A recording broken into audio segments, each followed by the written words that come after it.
Russell Wilson has been traded to the Denver Broncos. Tom Pelissero reports that there is a deal in principle to send 9-time Pro Bowl quarterback Russell Wilson to the Denver Broncos.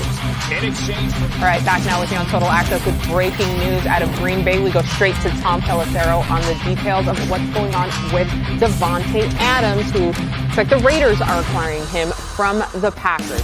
All right.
Hello and welcome to the Wild Wild West podcast on this Wednesday, December the 28th.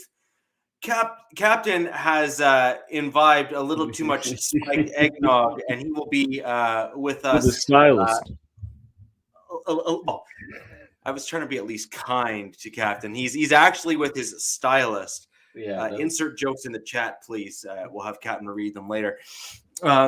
But he's got his travels ahead where he's going to be going to the Raiders game, and he needed to get spruced up, if you will. I agree. Good style. I agree. So anywho, we are going to fast forward past that one. Again, comments down below in the chat. Over to my right or left, depending on which way you are looking at your screen, is Coach Defense of the Lockdown Defense Podcast. How are you? I'm good, sir. How you doing? There is really not much you can say to that, really, is there? And listen, the jokes write themselves. The jokes write themselves. He's with his stylist. Okay. I would have taken the whole, cry me a river, cry in the corner, Derek Carr's no longer starting, excuse, but with stylist, that's the truth. Yeah, right. Right. Yeah. Yeah. This is actually an interesting comment.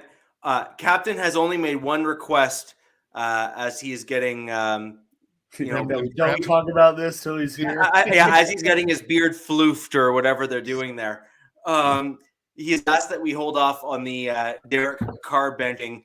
But Mundungus, I really do appreciate it because that was one thing I was going to bring up in the fact that this is almost history repeating itself a little bit for the McDaniels because he did a very similar thing to Jay Cutler when he first came to Denver. So as Broncos fans, we are all too familiar with, this playbook, as it were. So I do want to at least get Captain's take on that.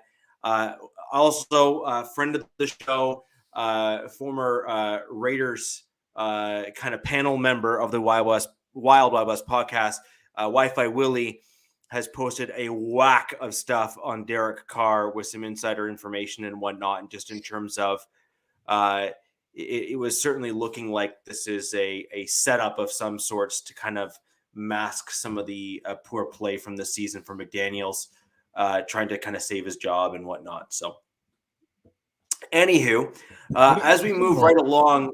They couldn't afford to fire him if they wanted to, could they? I don't think so. Yeah. I'm sure we've established that. Well, I think that they are certainly in a tighter spot financially than most other teams because they still are paying down the Gruden contract.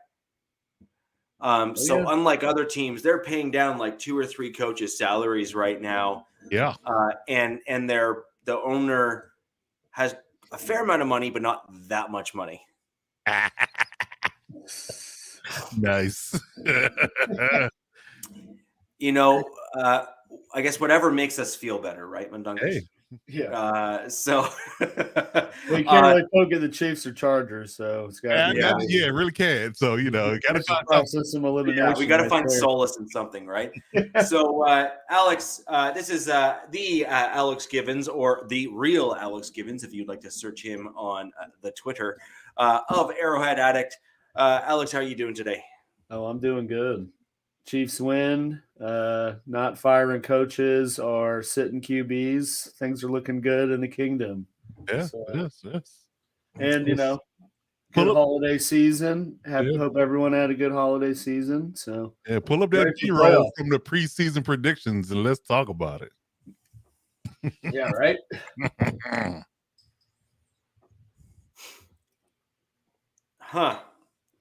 Well, I think it's important to note. No thanks, Mad Dog. No thanks. You keep your quarterback with his 12 bathrooms and his 2 offices and 10 parking spaces. You can have him. You can have him. Him and his Bronco and his horse. You can have him. We don't need Wilson at all in LA, buddy. But he'd have such a flourishing commercial career. And that's going to do what in regards to playing football? Nothing. Oh, I know. I didn't say it had anything to do with playing football, but that it would be beneficial for everybody else in the AFC West. Right. Oh, I'm sorry. 12 touchdowns and 14 bathrooms. My bad. What do you think was with this Riker's question here, though? What do you think was the bigger roast? Having Patrick Starr commentate your last pick, or the season-long roasting that Nickelodeon's been doing? I'm not gonna lie. I mean, some of the critiques of Russell have been absolutely justified, right? So, because he came out in that LeBron stuff. Like when LeBron went to the Heat, he's like, not 5, not 6. I was like, dude, he's done. Yeah, step right there. That's when you do it. Step right in the mud, huh? Yep. Yeah, there you go. Yeah. Well, he was just talking about how many phone books he needed to see over the offensive line. Nice. There had to be a little person joke somewhere in there. So I will happily oblige. Especially just given a little the fact dude that in the big world. Oh, I agree. That family in Colorado, so it all is full circle. Yeah, a spicy Subway sandwich in there, you good. Yep. He took that thing down. He lost his Subway sandwich. And oh man. So we've had an interesting week in the AFC West. And I think that we would be remiss if the collective panel did not at least start off with what one would argue was the bigger news or biggest news, generally speaking, of this offseason. And that is Broncos head coach Nathaniel Hackett being fired, and the subsequent press conference that came yesterday with Greg Penner, the new owner and CEO of the Denver Broncos, alongside what I read into was certainly a GM whose seat had a flame lit directly under it. And he was like shimmying on it so that, his balls didn't. That was just a prison yard shiv, is what that was. Yeah, exactly. Yeah. So that was straight walking to lunch. Yeah. And so I do think that a very interesting piece of that, for those of you who are not fans of the Broncos, you're probably not watching press conferences. And that's why you tune into us here on the Wild West podcast. Is one of the comments that was made. Actually, there's 2 big ones for me. Coach, this actually might be of interest to you, given the same storied history of the Chargers having the similar issues. One was our owner apparently, as of like week 6, if I'm not mistaken, per the presser, something in that range, started reaching out to sports medicine doctors and started to dig into the nitty-gritty of our strength and conditioning program and why the Denver Broncos have had so many injuries, and looking to overhaul it as best as they can to try and eliminate what we've gone through this season. And to be fair, the last few seasons. I have to say that is a very savvy businessman style move, in terms of you identify a problem and right out the hop that you have to address it. So why waste any time? It's very business-like. It's very what you'd see in, a large corporate culture or something along those lines. It's a little less common, it seems, within the football side of things, but certainly more common in straight business. Obviously, we've all been part of both small and large businesses, and it's a pretty kind of common approach to that.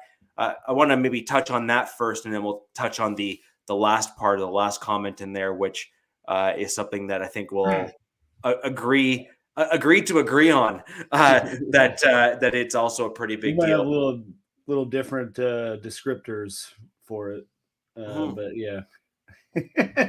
Yeah, the whole idea of them, addressing or getting into the strength and conditioning program mid-season is kind of mute to me. I mean, I'm a former player, and knowing how you prepare exactly for a season and trying to correct your strength and conditioning program in mid-season is kind of mute. I don't really get the idea of that. And I think Alex could share the same sentiment. We both played in college, and if you're trying to fix the strength and conditioning program in mid-season, it's not going to work.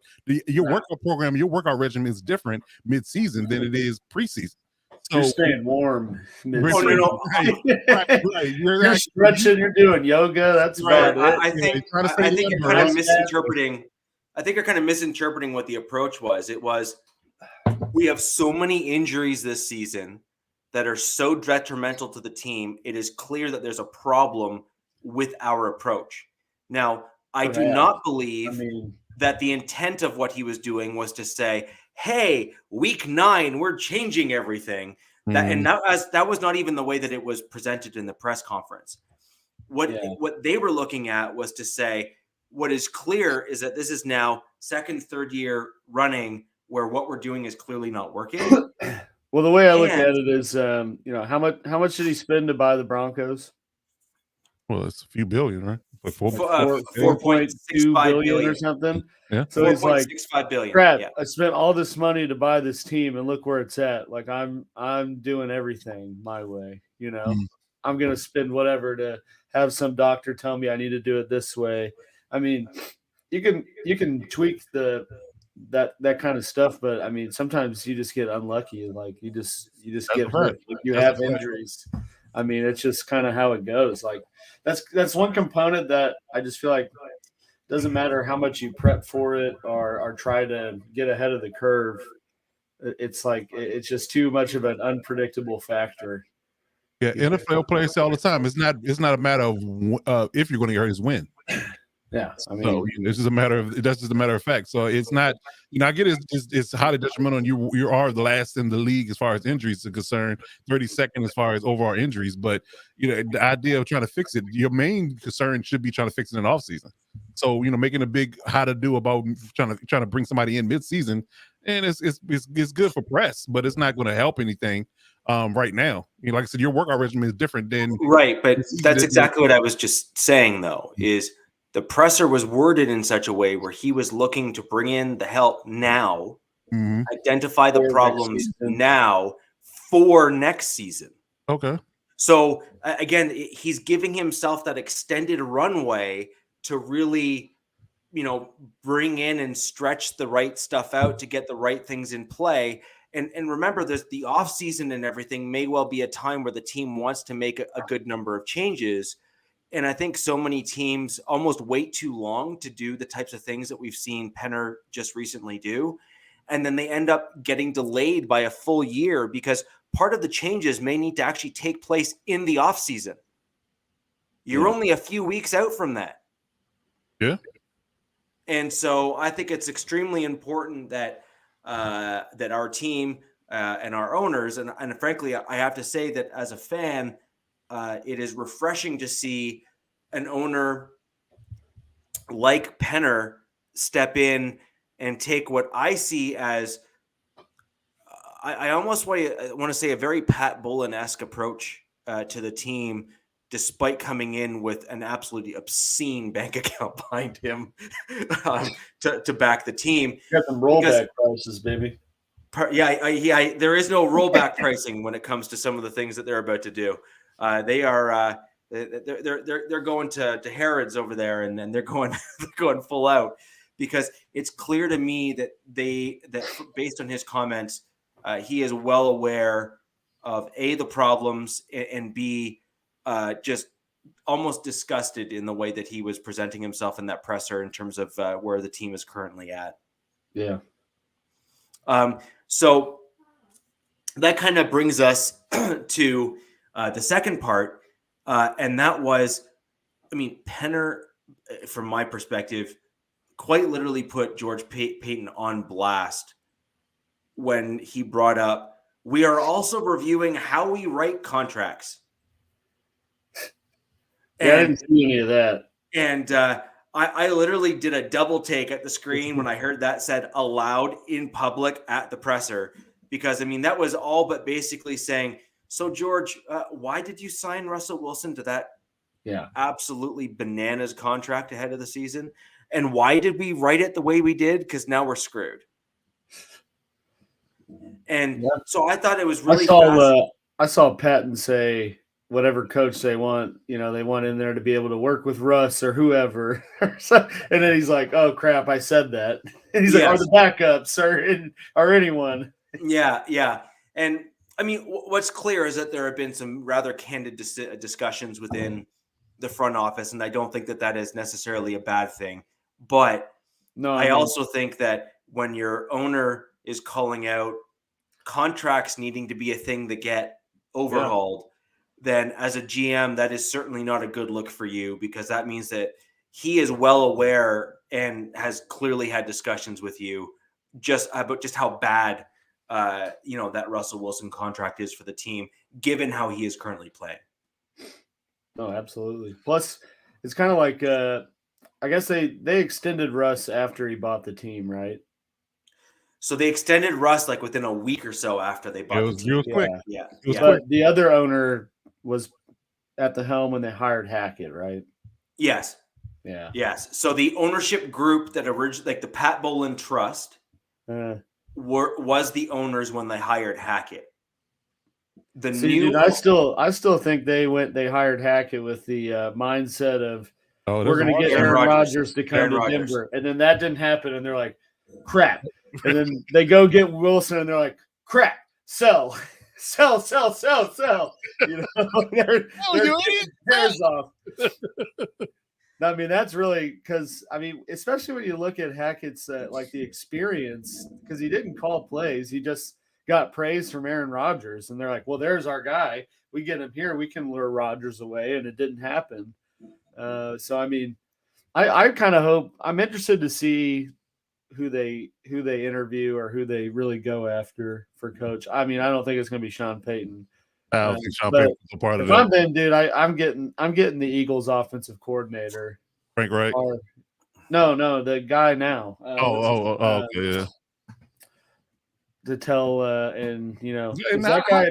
How fitting is that? How fitting is that? The fact that that Sirianni, we were questioning whether he's going to be a good hire. Now we talking about he's a great hire. Now he's building a coaching tree. Like he's getting other coaching jobs. That's insane. I think I just think that's probably the guy. Like when you kind of couple with how Richie was talking about this last week with how Russell at least appeared at the start was trying to become a pocket passer. And couldn't do that, and then he started getting more mobile. Right. I think that's the kind of guy who's going to bring in a scheme, especially having a Jalen Hurts that you're going to need out there to kind of mold, where you want that offense to go, and have Russ do RPO type stuff, quick screens, like that type of quick passing attack. And it's either someone like that, with an offensive background that I think would fit Russ's game more, or someone who can come in and tell him and his camp that they got an STFU, and either get on board or get off the pot. Well, no, I actually agree with that, and that's one of the. I don't know if you've seen Skip and Shannon at all or any of that sort of thing, but they've Shannon really kind of laid into Russell Wilson like was it yesterday or something like that. It was he just lucked out. There was zero holding back, and he basically said, "This is nothing personal, but basically the next head coach needs to say, all right, you got 5 spots, you now get 2. Figure out who's going to have what. Fantastic. Oh yeah, all those other guys, yeah, they're gone. You're not allowed to have those like extra tickets and the other things." And then the other thing that Shannon did call out with regards to Russell Wilson, and I don't want to keep on flogging a dead horse, but Shannon, this stage, you kind of need to at this point, right? Which is, Shannon basically said, when I say stuff like this is literally take it to the bank. He goes, I know because I have insider info from this, and that is the team, like the Broncos teammates, do not like him.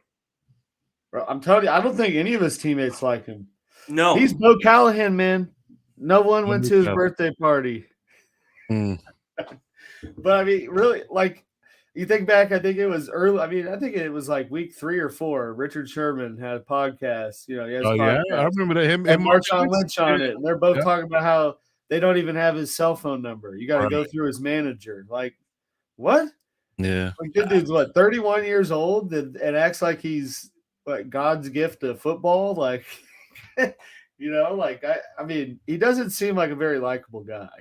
Well, and that's the thing that bothers me. That's the thing that bothers me because I'm just like,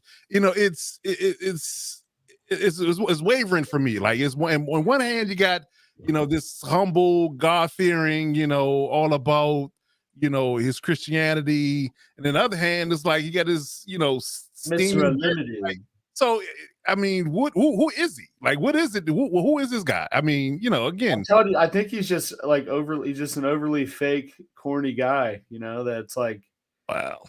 Because I mean, and maybe it was like right in line with, but I read stuff like they go to like events and they're like, no pictures, like no, like what? Well, wherever he is, the narrative that they're painting for him right now is not good, and is building stronger and stronger to the fact that he's a terrible teammate, terrible person. I'm just like, dude.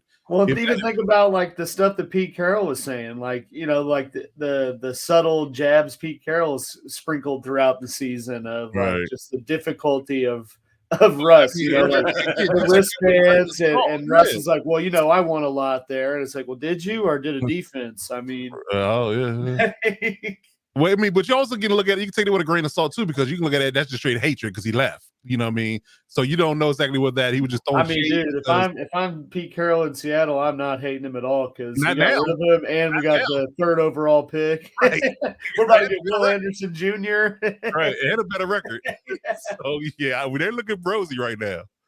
They're looking right. Rosy. So overall, the Broncos presser was a really interesting one, and I think it really absolutely. If you haven't seen it, I mean, we are all fans of the AFC West. We all kind of have insider info on each other's teams because we kind of really do pay attention.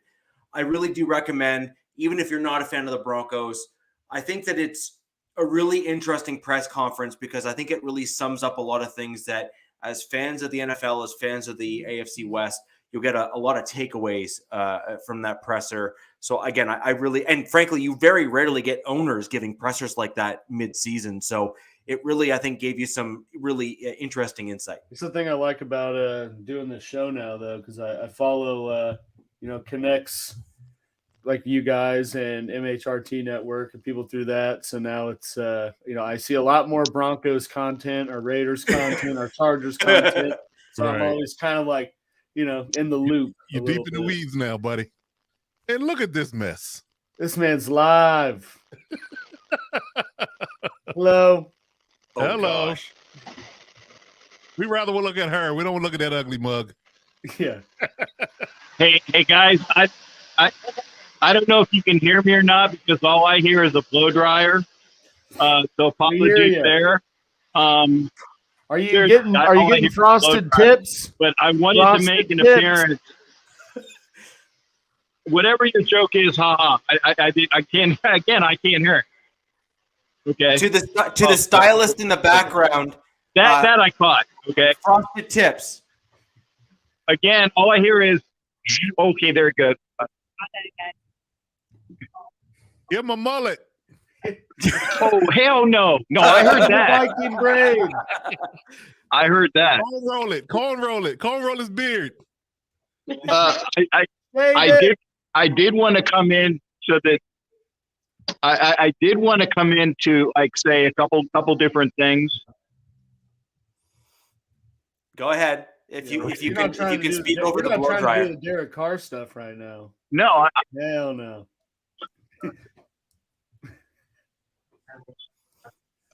I know. I got it. Okay, there you go. I was wondering why I was hearing myself because I had the YouTube on too. Damn it. Okay. Anyway, I wanted to say hello to you, gentlemen. Obviously, I couldn't make it in tonight, but I wanted to show you that I wasn't gaffing you for any particularly bad reasons. I have a wonderful and It looks like all she's gorgeous, doing is brushing your gorgeous hair. stylist, and there's no way in hell I'm gonna tell her no. So for obvious reasons. And the other thing is, Coach, I wanted to say congratulations on your playoff appearance. You know, being the kind guy that I am, I'm not always an a-hole. So Not always. well, okay, yeah, you already made the playoffs, you schmuck. So screw you. Okay, I'm not going to congratulate you twice. Thank you. What do you mean? Yeah, you know, he's like saying like, yeah, what about me? What about me? I know that's what that was about. I said thank you. Oh, no, Coach. I wasn't bagging on you. I was bagging on him for the that what guy. about me? Oh, okay. That guy. Can we get it? No mullet. This young lady has been doing my hair for what, 8 years? 9. 9 years. 9 years. And the Captain is reason now why- live on YouTube to stylist. There is a current vote to try to get Captain to have a 311 mullet, which is 3 inches on the top, 11 inches of hair in the back. No. Yep. 311. No. First off, this That and represents I'm the Raiders' am I allowed to record say your- too, right? So Miss Celia, like I said, has been my stylist for 9 years, and she keeps me looking good. Okay, so obviously the answer to that would be no.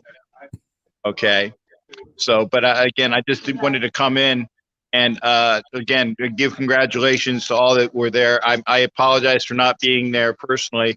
And by the way, for some reason the what do you call it? The internet here was kicking out that link, so I went to like a hot my phone thingy by myself, and of course it popped right there.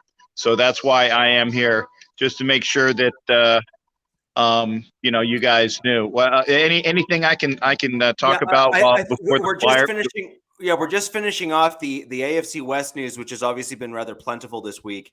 What are your thoughts on the benching of Derek Carr? And before you give your thoughts on that directly, obviously the Denver Broncos have experience with McDaniels basically ousting a franchise quarterback in Jay Cutler with the Broncos when he was here. So interested as to your thoughts as to, you know, the fact that we're seeing history repeat itself again.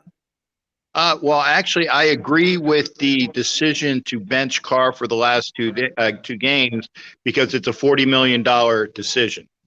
Okay, you got to look at it, and the fact is, God forbid that Carr got injured these last 2 games, then you're on the books for $40 million on a quarterback that you're not quite sure about. Okay, and there's still a possibility that Derek will come back. I mean, obviously that's the likelihood is not quite there, but you also need to have a quarterback that is healthy in order to, if you are going to make some inroads into a trade, you got to have a healthy quarterback. So that's why they benched him.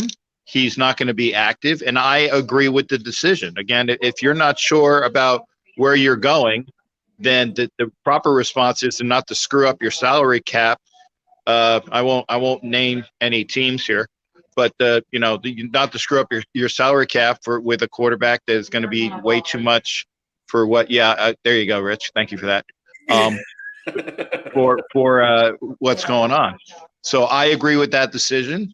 The quarterback of the Raiders remains to be seen for the future. I mean, the likelihood the likelihood of us beating the Niners and the Chiefs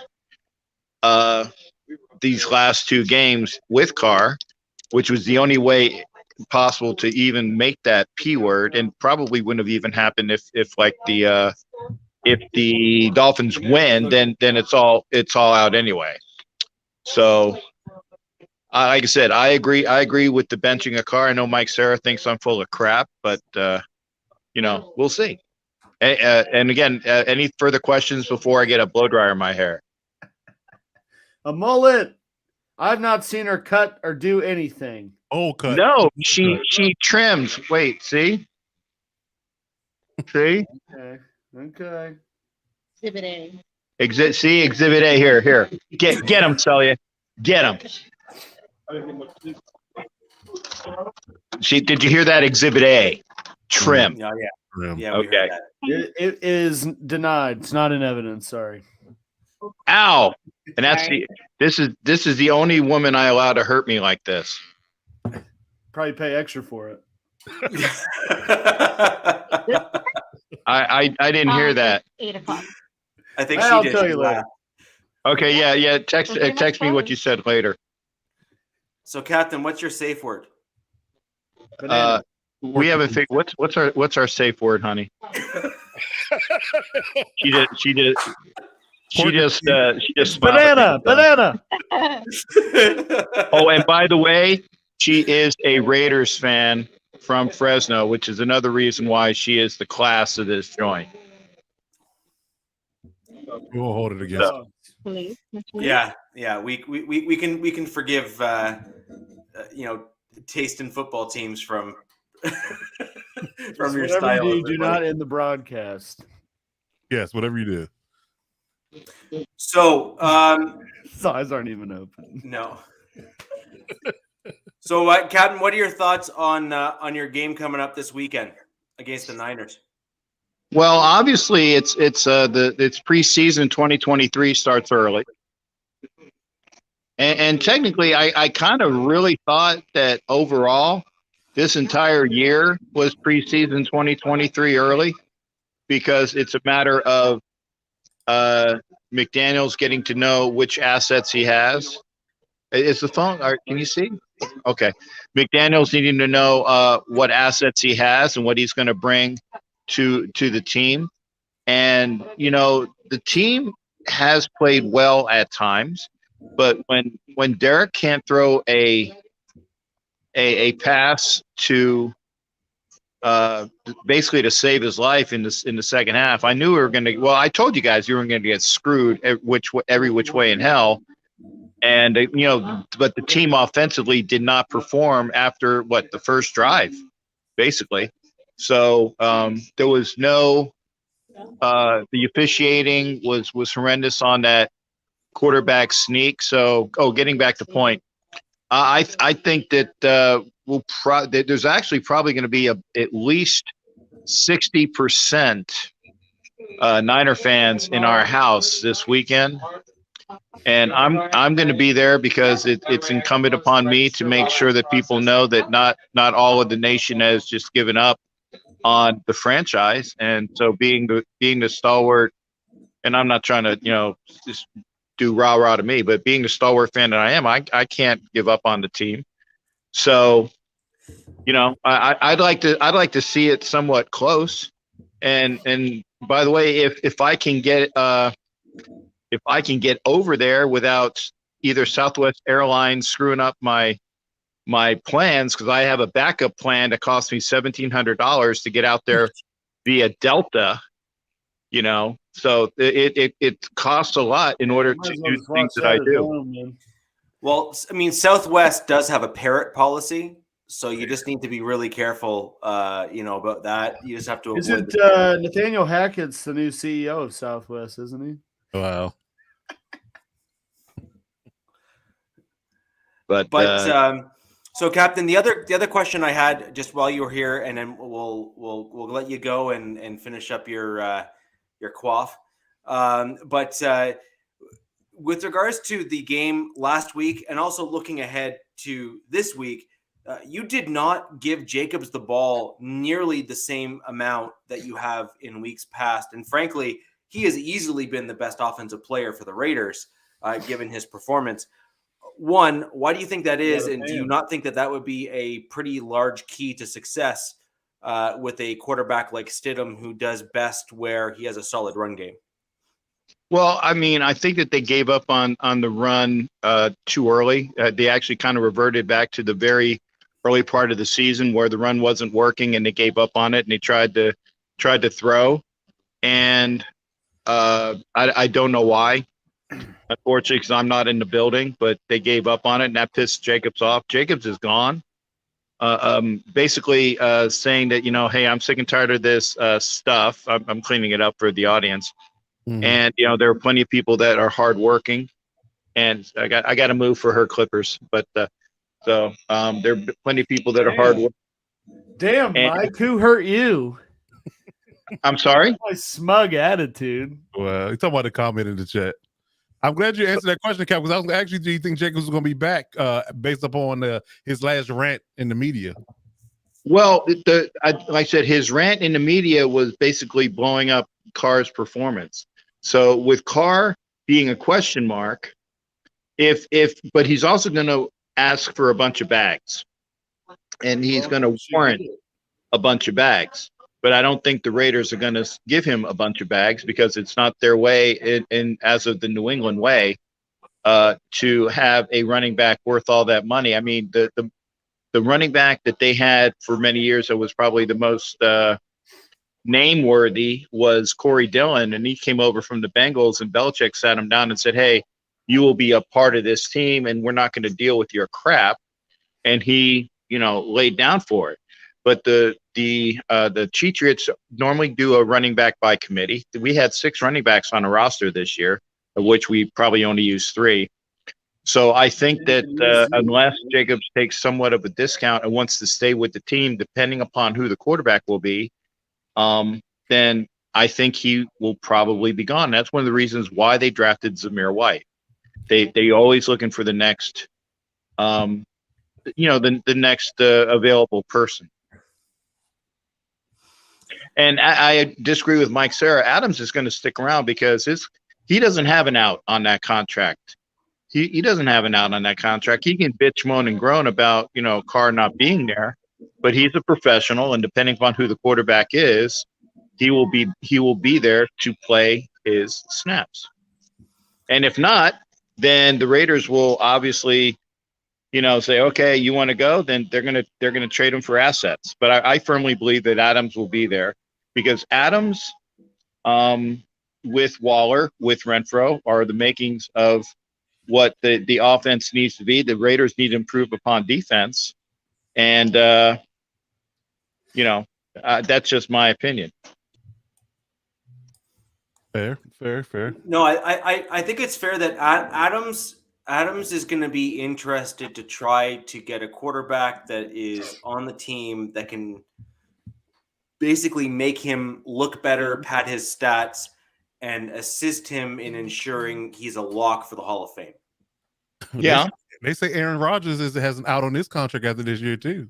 Yeah, no. I'm telling you who the quarterback is going to be, but it is a quarterback who's wearing number 12, but it's an old bastard that resides here. Oh. So you think Thomas Edric Patrick Brady II is going to be the next Raiders quarterback? I think he who shall not be named, because I can't stand his name, but I've actually been saying his name in a couple of my broadcasts.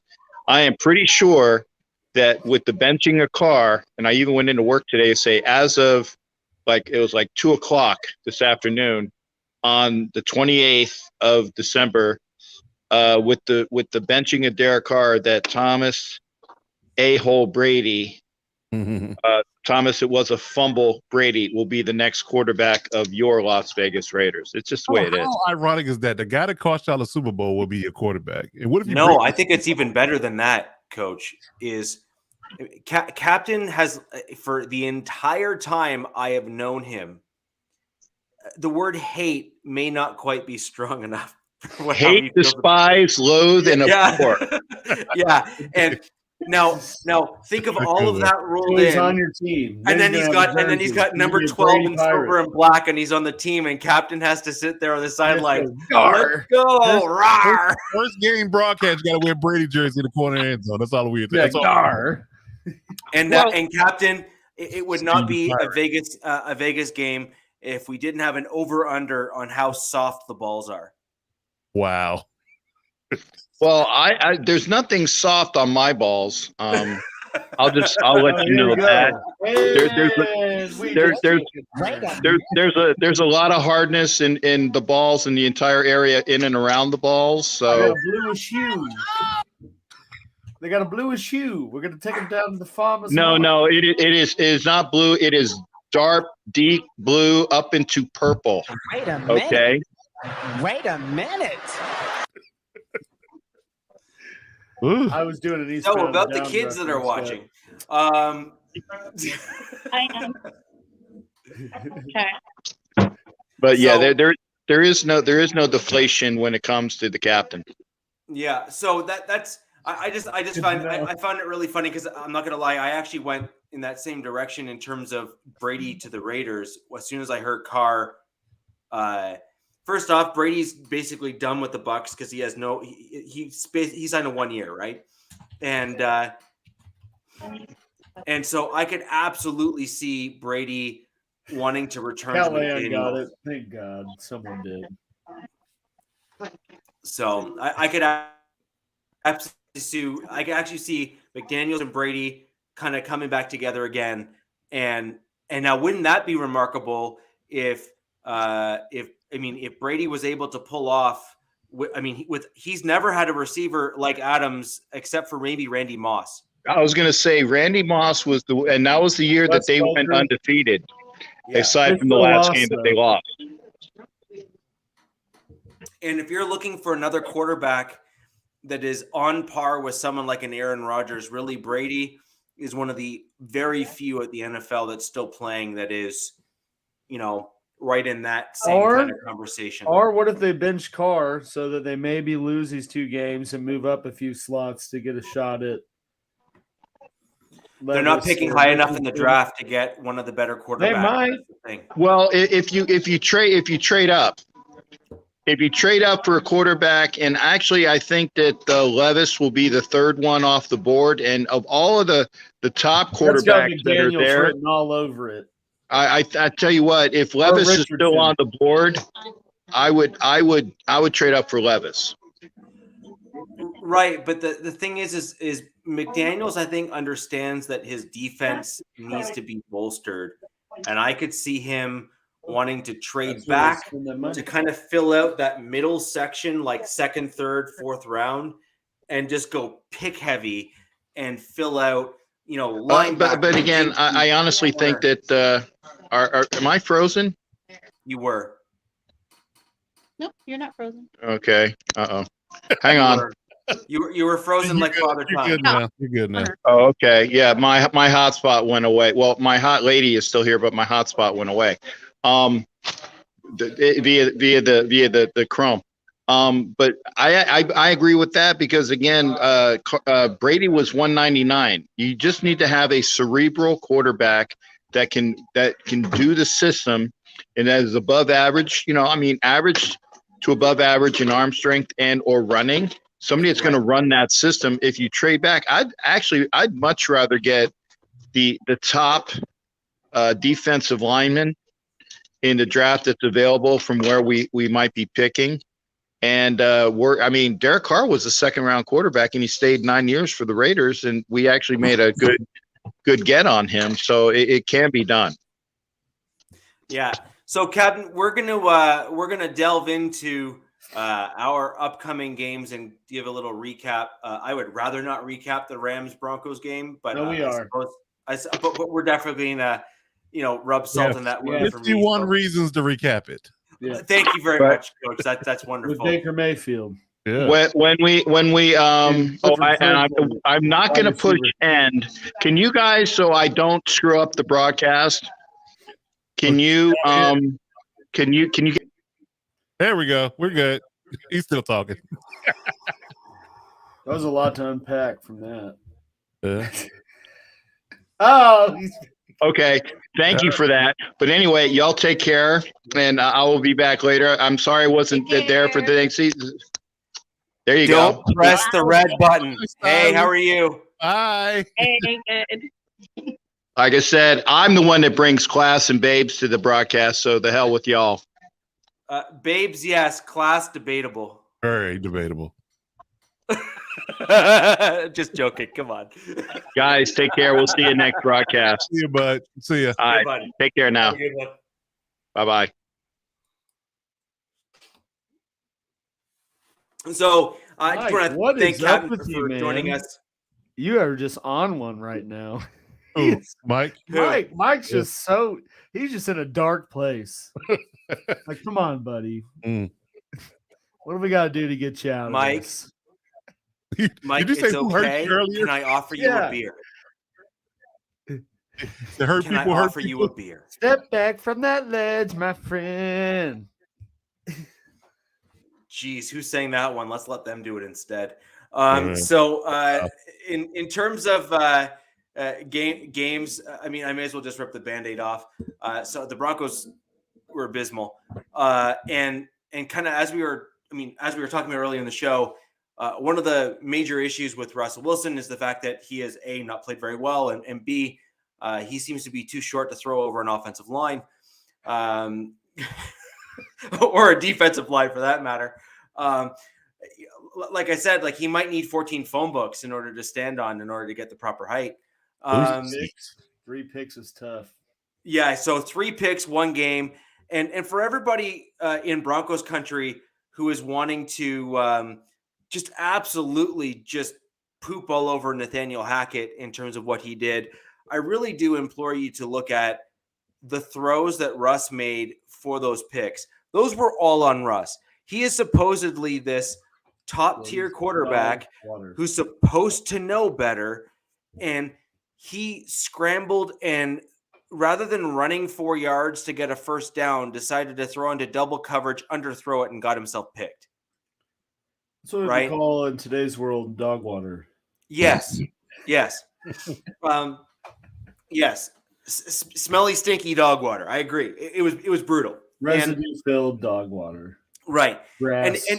And that's just one of, and again, even the other picks were very similar to that, where he had another pick earlier in the game where he went for the long bomb, got himself picked, and he could have done a short underneath route. And then he had another throw later on in the game where Sutton was wide open on the sideline and he didn't even bother looking to that side of the field. This is exactly the type of thing that I've been saying all season. It's the exact type of thing that I keep on saying. A head coach is not going to fix that. Yeah. The quarterback has got to take ownership over his own play and stop the crap. Basically, put up or shut up. And I'm sorry, and this is why I'm somewhat skeptical about the future of the Denver Broncos. I just don't think that Russ has shown that he can fix himself. And one of the reasons why I think world, man, it's never like out. he's kind of in doing the quantum sphere. Yeah, it's almost like that. You know, like there's that dude that was like the really, really popular jock guy in high school who's now like 400 pounds and has like a beer gut and can't see his own, you know what? Looks in the mirror and says, "I still got it." Yeah, you know, the yearbook. He's like, "Well, I won state back in '78." Yeah, exactly. Yeah, and put me in right now, Coach. Just put me in. Yeah, yeah, and so that's kind of where I think that Russ is right now, and frankly, he hasn't proven me wrong. So this is the problem: is that until you start proving me wrong, I mean, all that's happening right now is you're just basically adding more to the resume to prove that I'm right in my analysis, and I actually want to be wrong. So I want to see something to say that I was incorrect. I do have a question. I do want to know where Eric Saubert is at on the year. I have to double check. Yeah, I have to check. He's another one of those guys that I actually think was doing well, and I think that the coaching staff wanted Dulcich. Well, sorry, let me correct this. I think the general manager wanted Dulcich to play a bigger role simply because his Russell Wilson contract was looking like crap. So he wanted to be able to point to a young guy who was looking good at the tight end position to say, no, I drafted well. See, I should still keep my job.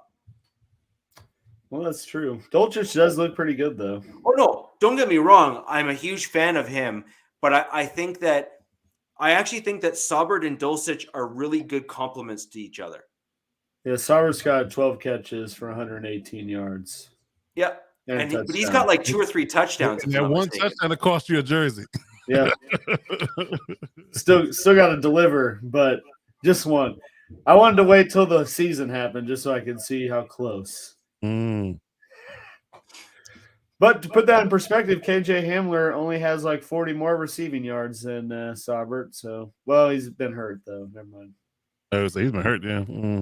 He's been hurt, but this is Judy though. Judy's kind of been on a positive note, coming around a little bit. So you got that going for you. He's starting to show the types of things he's starting to show the type of player that he really ought to have been for the entire time. What they need to do is decide to cut ties with him. He signs with the Chiefs. There's the play. Well, in my opinion, if Peyton was smart, and that's an if, they would pick up Judy's 5th-year option after the way he's played. You definitely and then trade him.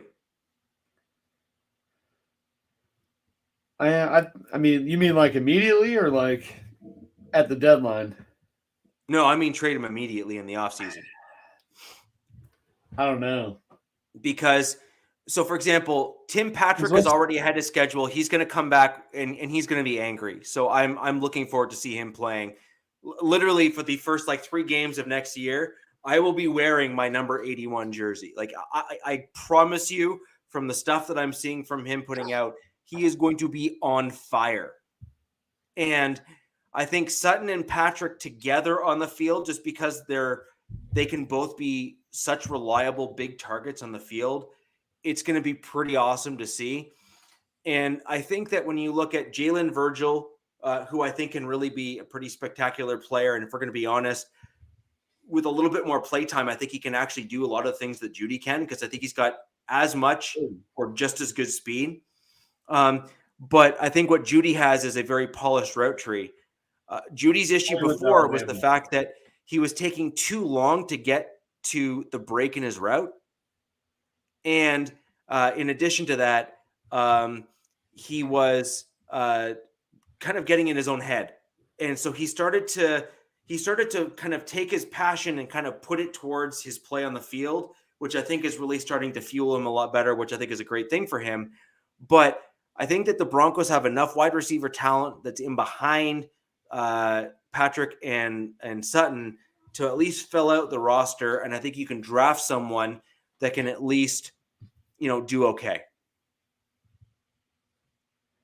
I just like all these, just everyone hates McDaniels. Oh yeah. Oh, it's. I don't blame him though. Like I kind of I just assumed it would go that way. Like, I just never trust a Bill Belichick crony. Like, Mike Vrabel, I think, is the only one that's panned out. And he's not really a crony. He just played for him. Like, he didn't playing for him and coaching with him. I think Bill Belichick has a lot more control over everything than it's publicly led on to believe. Well, it's worse than that, though. He has a lot more control over everything, but then he also doesn't pass on his knowledge to his subordinates. Yeah, no, he's very much like a bitter old dude that's like, I don't want anyone to do better than me ever. So you can be a part of my success, but you're not going to get your own. Right.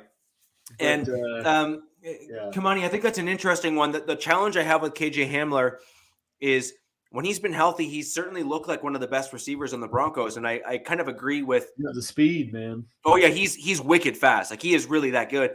But 98 speed, man. I use them all the time. But the problem is that he's just never healthy. He can't stay healthy, and he's never been able to stay healthy. And it goes all the way back into college. And I think that's just unfortunate because he certainly is one of those prime examples of he has the athleticism and the talent, but his body just simply is betraying him and cannot stay healthy in a contact sport. Judy's been kind of like that too, though. I mean, to some degree, right? Hasn't he been a little injury prone, or am I thinking of maybe that's what, Sutton? Judy? Yeah, maybe I'm thinking of Sutton. Judy's missed a couple games every year with like an ankle problem, and he's had those issues dating all the way back to college too. And so I think that's also somewhat of a fair comment to make. But I do think overall, when you look at health, you got to get the edge. I mean, Judy has been able to play more than Hamler has, and it's just kind of an unfortunate truth. This is an interesting one. I just kind of want to broach, even though we're well outside the realm of the AFC West here. But I figured it'd be good since we're technically on the topic of your 51-14 loss. We'll get off of that. So Lafayette here says Carr's going to go to the Colts. Do you guys think I think the Colts are kind of done with the let's pick up someone else's veteran QB and see what happens. I mean, their success has been their quarterback has been through the draft. I mean, they drafted Manning, they drafted Luck. Those have been their success stories. Every quarterback they picked up off the street, not to say. But I don't know where the Colts are picking because don't they? I mean, I feel like they've given up every first round pick for someone else. No, they didn't. They gave up. Never mind. They're picking fifth. Yeah, right. They got a top pick. Yeah, they're slotted for Levis right now. Yeah. So Lafayette, I actually think what we're going to see here is the Colts are going to do exactly what I have to agree with the other two guys on the panel. Jets or Seahawks. I actually think that Carr could land. I actually agree with the Seahawks. I think Carr could land Niners. I think he could land Niners. I think he could land. I think Niners are done with Trey Lance. So I think I also think that he could land with maybe. I was going to say the Commanders is another option for Carr. Who he could land with, which is another option. And then the other thing is that Carr may actually be a little salty with the Raiders, and I would not put it past the Denver Broncos ownership to go after Carr to have that legitimate starting guy who can actually be a starter in the NFL as a means of pushing Russell Wilson and eventually probably push him out the door. No, I think so. Man, he is not going to go there to be in a competition. No. Man, he threw 5,000 yards last year. Someone is going to give him a shot out of the Commanders. Let's talk money here. It's $100 million in dead cap money between now and 2024 that they have to eat in order to get off the Wilson contract before then. They're not doing it. They're not doing it. I mean, that's why they fired Hackett right now, so they could say that's your problem. Exactly. There's your problem is that guy. Don't look at Russ and what we paid him. Look over here. Look at him. So but what you're missing ultimately is the fact that when you hear the presser that we just had. I hear that, but if Wilson is not fixable as they're trying to claim, right? If he's not fixable like they're trying to claim he is, then ownership needs to put out an alternate quarterback that they can put out there in place of Wilson next season, and they need to show the fans that they actually understand that losing the way the Broncos have is nothing short of unacceptable. And the only way that you can do that is by having a legitimate backup quarterback. And I mean, someone like Jimmy G, someone like even a Carson Wentz would be an option, perhaps at the backup spot like that. That's better. I mean, Derek Carr is not going to go unless literally he gets blackballed from every other team. No other team is. But I find it hard to believe that out of your Panthers, your Jets, your Commanders. I mean, Panthers. They got Sam Darnold right now, and they could very well make the playoffs. They're going to be out of the mix for your Bryce Youngs, those guys. They're going to give somebody a shot. So I find it hard to believe that there won't be one team to say, hey, Derek Carr, here you go. You're our guy for, the next 2 whatever years. But because is it Derek Carr or the team that can get out of his contract after this year? The team. Okay, yeah. I mean, then he's And gone. Lafayette, Mark does not own the team. Mark has been put in place as the decision maker for the Raiders. Mark's mother owns the team. And so the decision to sell the team would have to come through her, and she would effectively have to almost undermine her son to say, Mark, your time is done playing football. It's time to go get another job. And go get a big boy job, Mark. Yeah, go get a big boy job and then sell the Stop team. hanging out at PF Chang's. Yeah. Wow. Yeah. Well, I only said that because Cap's not here. He shared that knowledge with me. Oh, he has.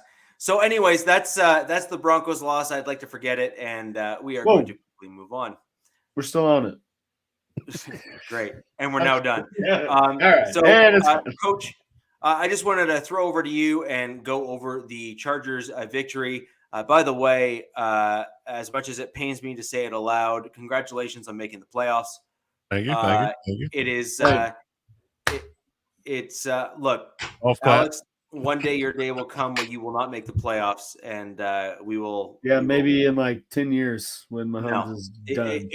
It is coming sooner than I think you think. Well, you also said it would happen this year, so look, I am willing to be wrong 1 year. No, but you got to give Justin Herbert mad props because he carried the Chargers to the playoffs. So I'm excited for that matchup for years to come, especially when both rosters are fully healthy. So thank you. It's good to get Coach, take it away. Let's some logical thinking in the chat from this. Yeah, the game was. I would like to see a better effort offensively. I'm going to start there. Just to be plain about it. We would think and we thought that getting healthy on offense would lead to more production offensively, but it didn't. But it just so happens that the moment we get healthy offensively, the defense starts playing well. How about that? And the defense has been, losing player after player week by week. Brick by brick, they've been, losing D linemen, losing linebackers, losing corners. So you would think that, with the shell of the defensive self that they were at the start of the season, they wouldn't be playing as well as they are now. But for somehow, some way, they figured it out to get it right defensively.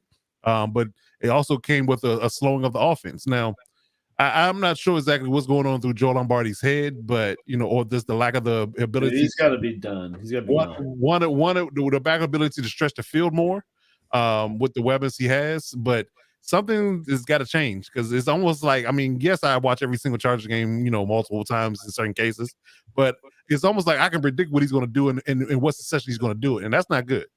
Again, and I'm not the opposing defensive coordinator. I'm just a fan looking at the game.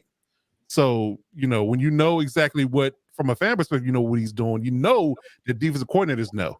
And they know certain things, they clue certain things that they ultimately going to do, and that's going to allow for them to get after you defensively, which is going to stymie the offense, honestly. So, I would say that Lombardi going to have to figure out something as far as doing something more inventive when it comes down to his play calling. When it gets to the latter part of the season in the postseason. Otherwise, it's going to be a short stint in the playoffs. It doesn't matter who we face because, defenses don't get worse in the playoffs, they get better. You can face a Rams defense who's had tons of injuries, no Aaron Donald and a bunch of, second and third tier guys. But when you face the Jaguars who beat us earlier in the year, you got the who potentially could be in the playoffs. You got the Bengals, the Ravens, who all both got solid defenses. The Dolphins, I don't know. It's weird. The Dolphins defense on the road is terrible, but at home it's good. It's weird in that regard too. But at the end, you also got clearly the Chiefs and the Broncos got good defenses. So you have to be one of those guys that has to hopefully have a rabbit in his, pull a rabbit out of his bag and say, hey, this is something we haven't shown yet. So we're gonna do this and kind of catch them off guard. Otherwise, if you come the same script that you have throughout the season, you come into a playoff game like that, you want to sit home. You're going to send home. I don't care how good defense is playing. I think that's what's going to happen, though. Yeah. And then they're going to fire Lombardi, and then bring in somebody and light it up next year stat wise. I hope so. Get some speed at receiver and better offensive coordinator, and I'll be happy. But I think you need more than speed. I think you need just more receiver. I mean, if they have a healthy Keenan Allen, a healthy Mike Williams, and they get someone that runs low 4.4, 4.3, and they all three are there all 18 weeks of the season, that's a pretty good, pretty tough recipe. No, but what my point is, Alex, is that what they need is a 3B. Yeah, and the 3B needs to run a 4.41 or no. They need a slot guy.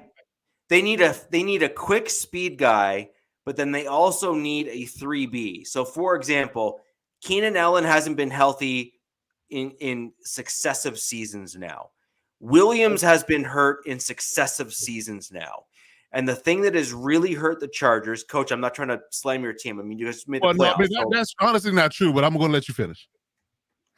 In my opinion, what you guys need is a solid 3B receiver, as in a guy to sit behind Allen and Williams and be able to step in when they inevitably get hurt. Nah, they're going to need someone that's out there now. Now. And Lafayette, Quentin Jefferson would be awesome, but he's going to go way too soon for that. Yeah, that's possible. I'd like Quentin Jefferson to be on the Chiefs too, but you're going to be that late. No. And BC, I don't think Josh Palmer is a 3B, and I say that because I feel like that Josh Palmer is a true boundary or outside receiver, along with Keenan Allen and Mike Williams. Him playing in the slot is not his niche. So I would say that he's just an heir apparent for Keenan or Mike when they either get hurt or inevitably leave the team. I think he's going to be a long-term project for the outside. But I agree with Alex. I think that we should have anybody that plays inside is not an X or a Y receiver. If they're in the slot and any facet, they need to have speed. Because if you look back at it, even guys you don't even realize, who they are, by name. You have to look them up from a stat perspective. But when Jalen Guyton was healthy, we had Tyron Johnson and a few other guys. These guys ran 4.4, 4.3 speed last year, and we had a top 5 offense because you had the ability. We had the ability to stretch the field with the slot guys, and you had the ability to throw outside with the X and Y receiver, Keenan and Mike, and they were healthy for the whole season. That one dude? Who was that guy? Travis Benjamin. That dude. Oh, that's years ago. Yeah, but that dude was always torching people like downfield. Yeah, he was fast. The only difference was, that was primo Keenan Allen though. Like that was. That was when Keenan Allen did not get hurt. Who? Well, Travis Benjamin. No, G Golly is Phillip Rivers. That was his legit catchphrase. Right. Rivers was one of my favorite non-Broncos quarterbacks because he always had these one-line zingers in his either in-game comments. He's trash talking, yeah. But his trash talking was like, leave it to Beaver. My favorite is that clip where he throws that screen against the Jaguars.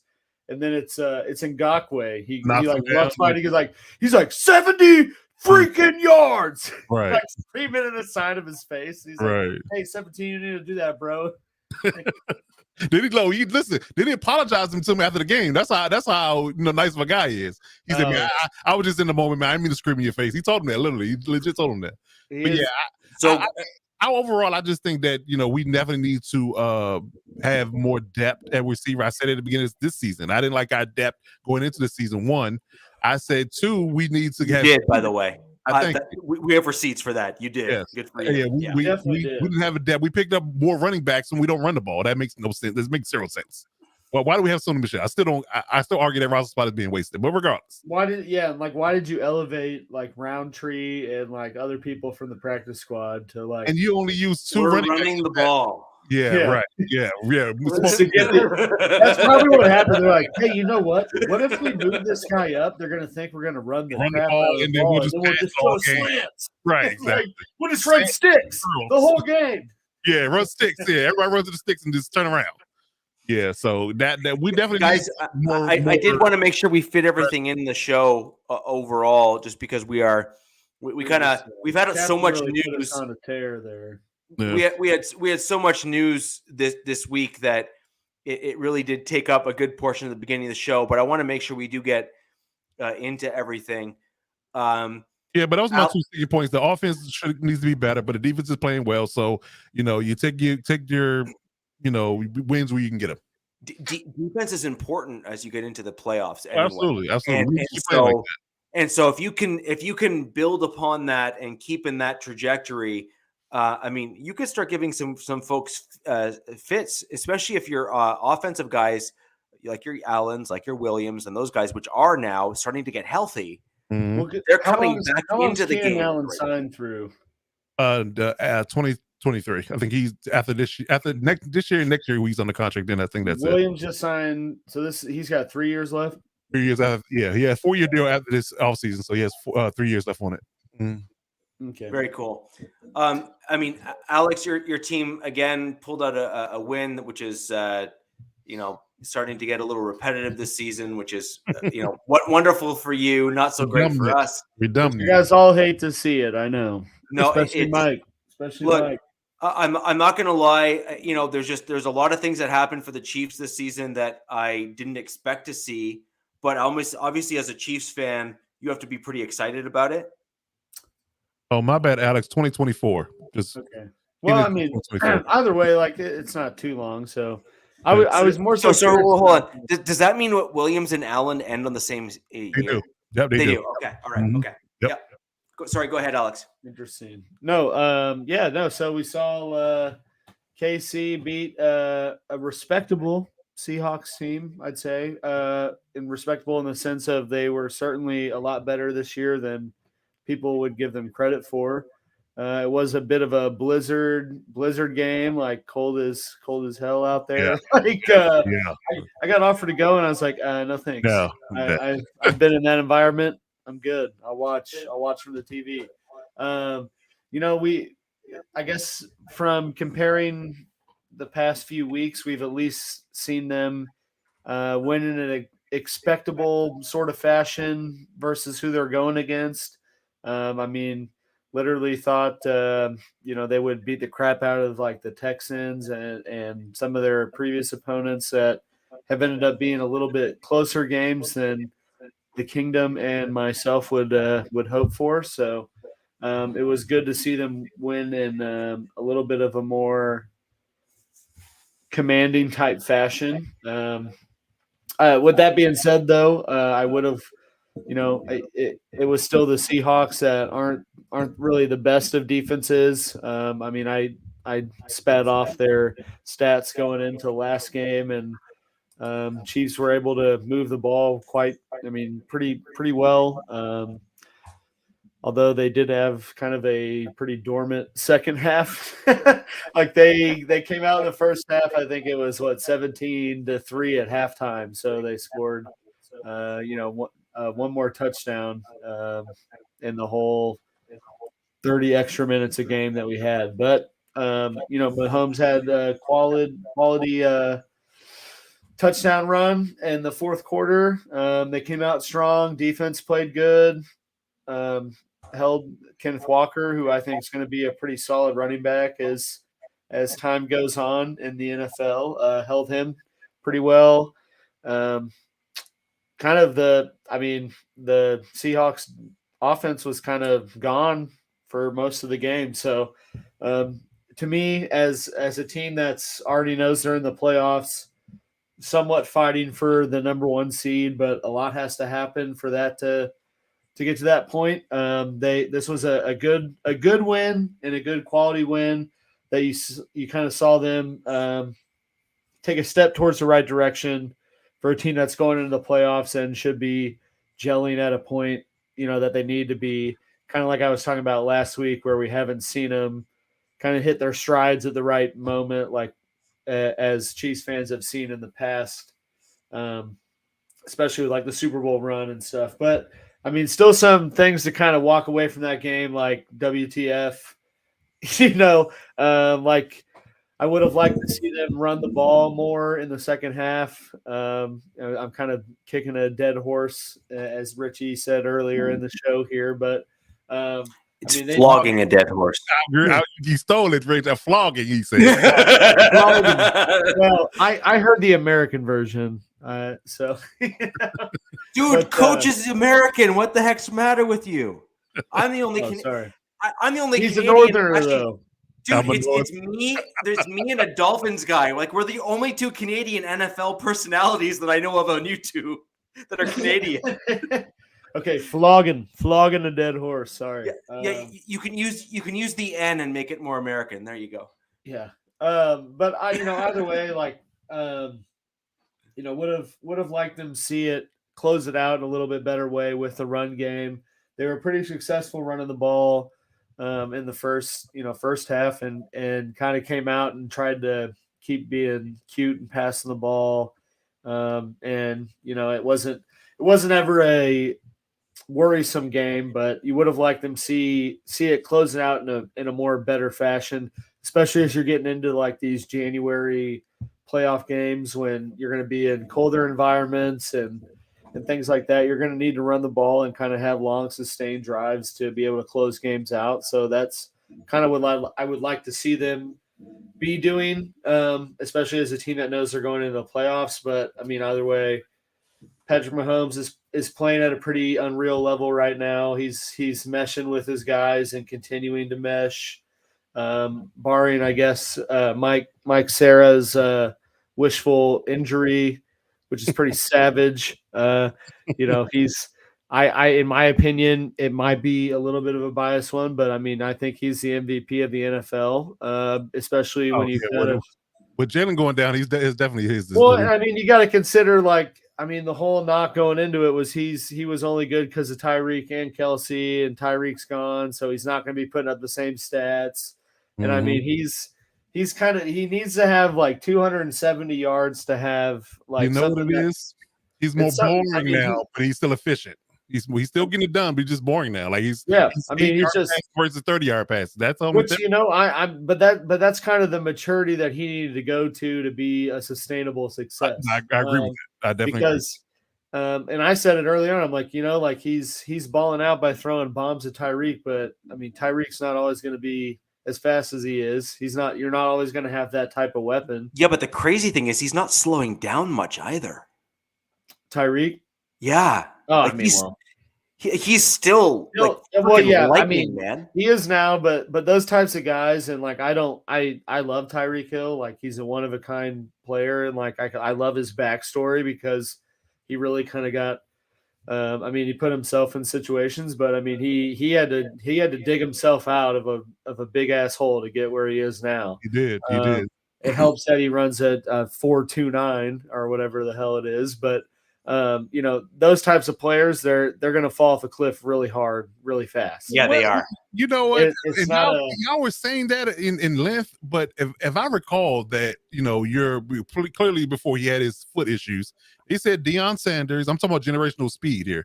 Deion Sanders, Rod Woodson, Dante Hall, Green, Dante Hall. He said these guys still run 4.3 now in their 40s.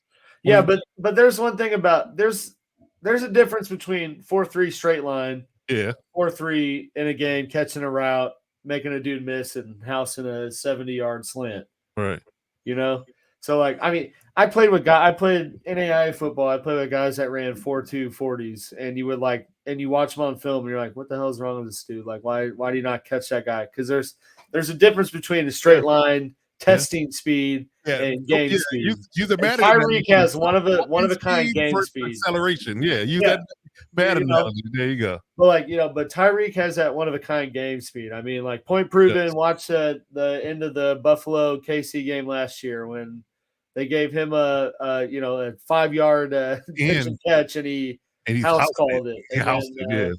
In 2-man under coverage, by the way, in 2-man under. Yeah, at the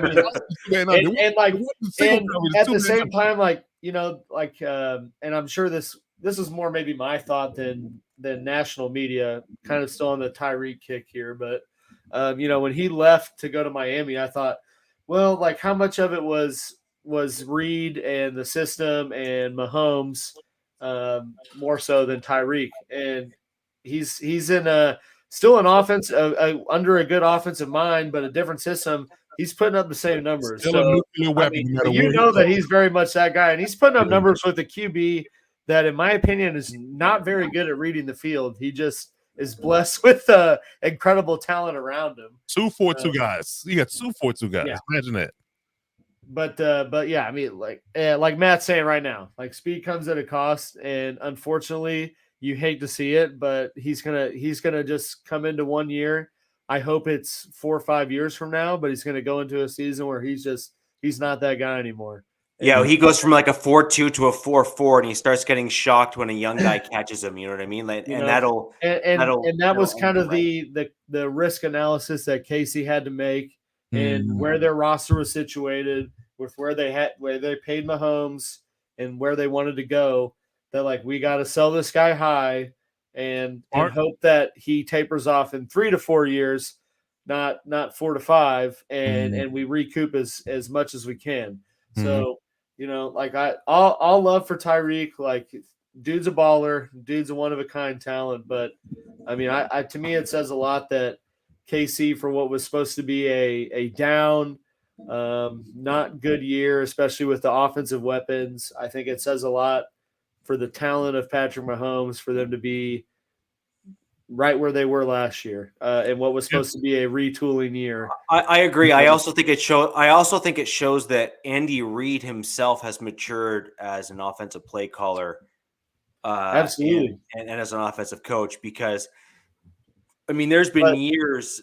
I mean, even in Philly, when he was forced to run the ball a bit, when they ran the ball, you could tell that it was forced and uncomfortable. Yeah.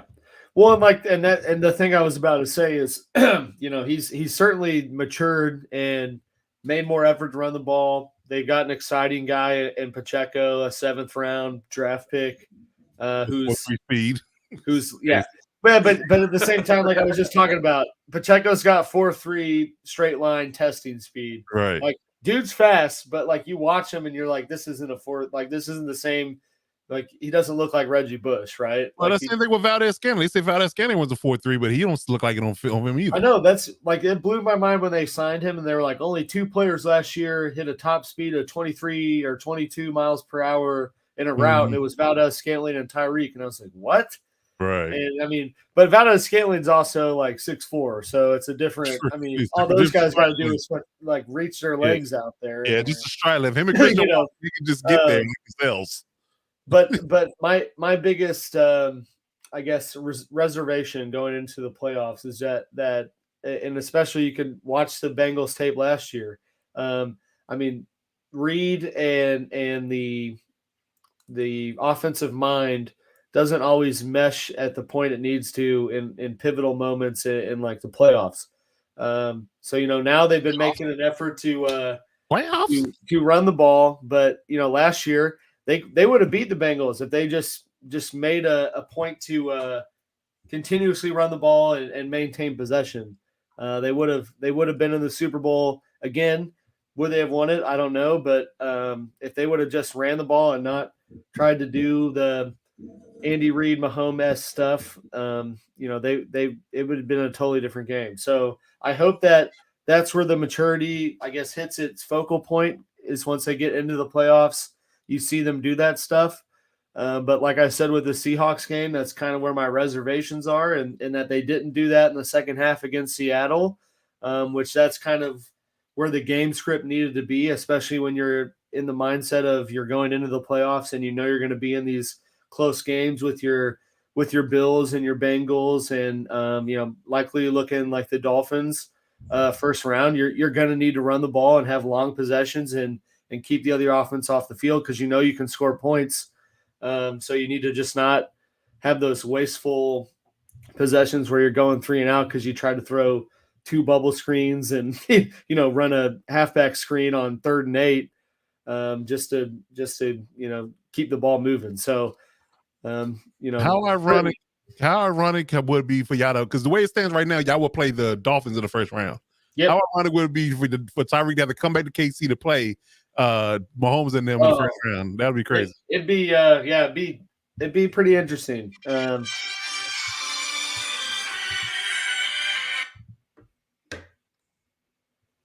So yeah, no, that's kind of the way the matchup's looking, and I'm cool because honestly, if the Chiefs win this week and the Bills win, it doesn't matter. So I think see them rest their players the next week. Although I don't know, you kind of asked me, I'm like hit or miss on if teams should do that, but I do think it'd be ironic because it'll be interesting to see the defensive matchups because those guys went against them for. Oh yeah. Outside of McDuffie, it's all pretty familiar faces. Yep. I guess in Reed, all pretty familiar faces in the secondary. So. Mm-hmm.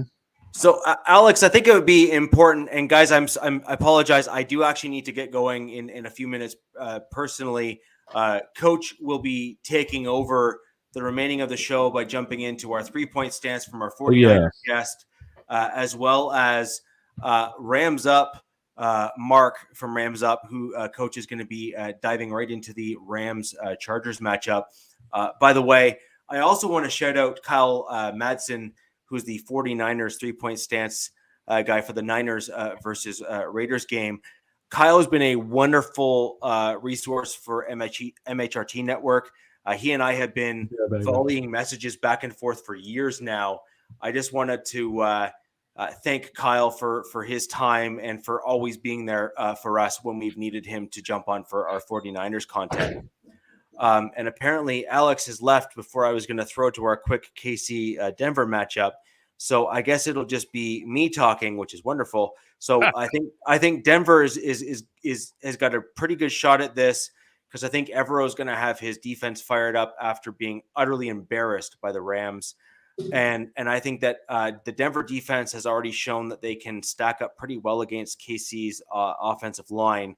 The biggest question is going to be with the change at the head coaching position. If a better game plan and, frankly, a swift kick in the rear for Russell Wilson will allow the Denver Broncos offense to show out and actually play well. Who's the interim? I can't remember the guy's name.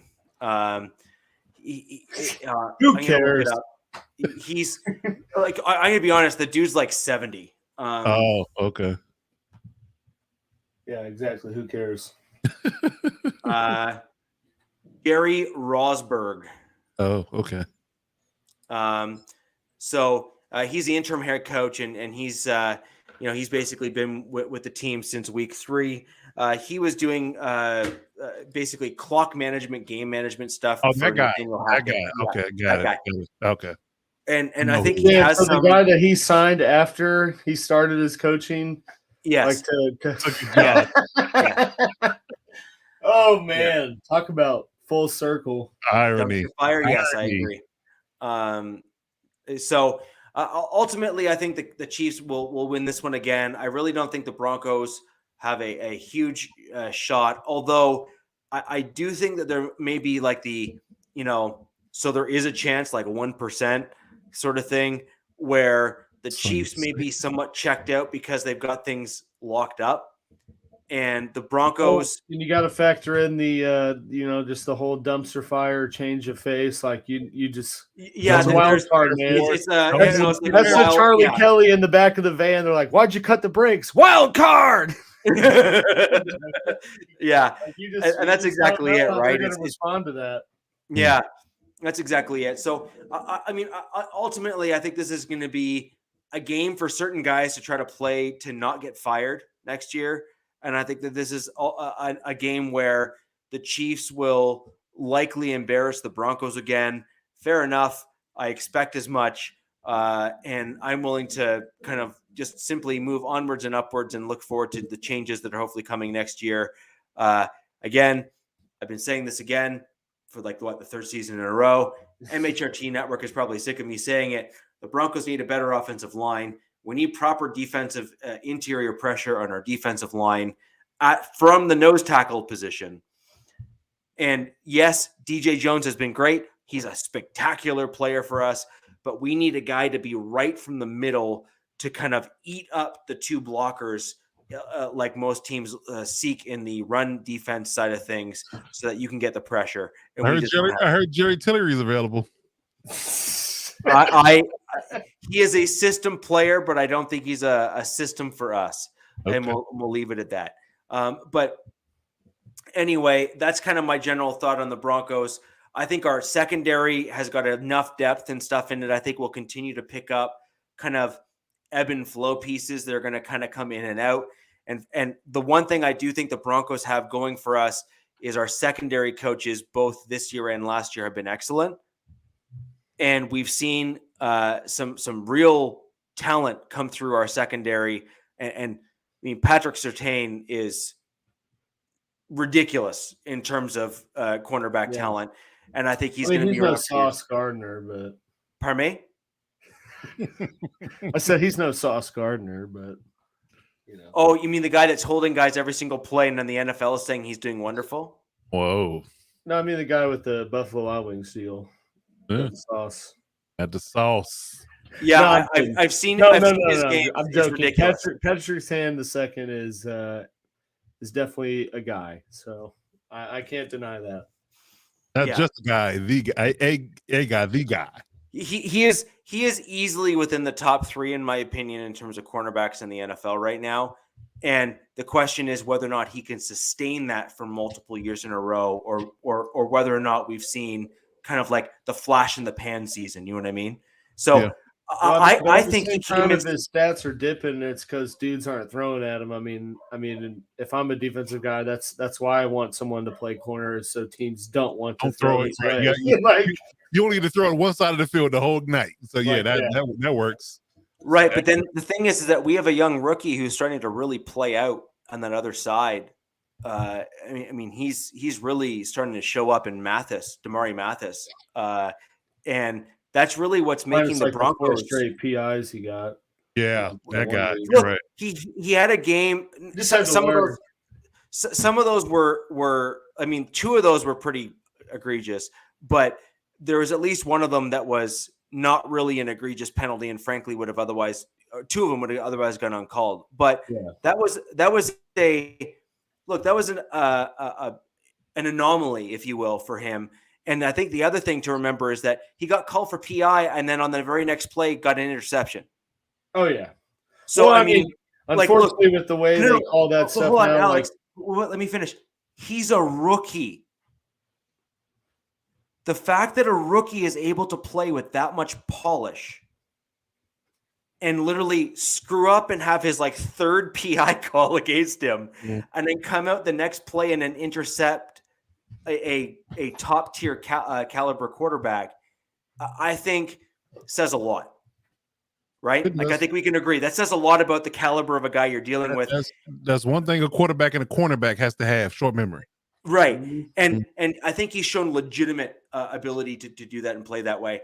Now, guys, I'm going to kind of love you and leave you with this. I am going to throw over to the 3-point stance from our friend, Kyle Madsen of the 49ers.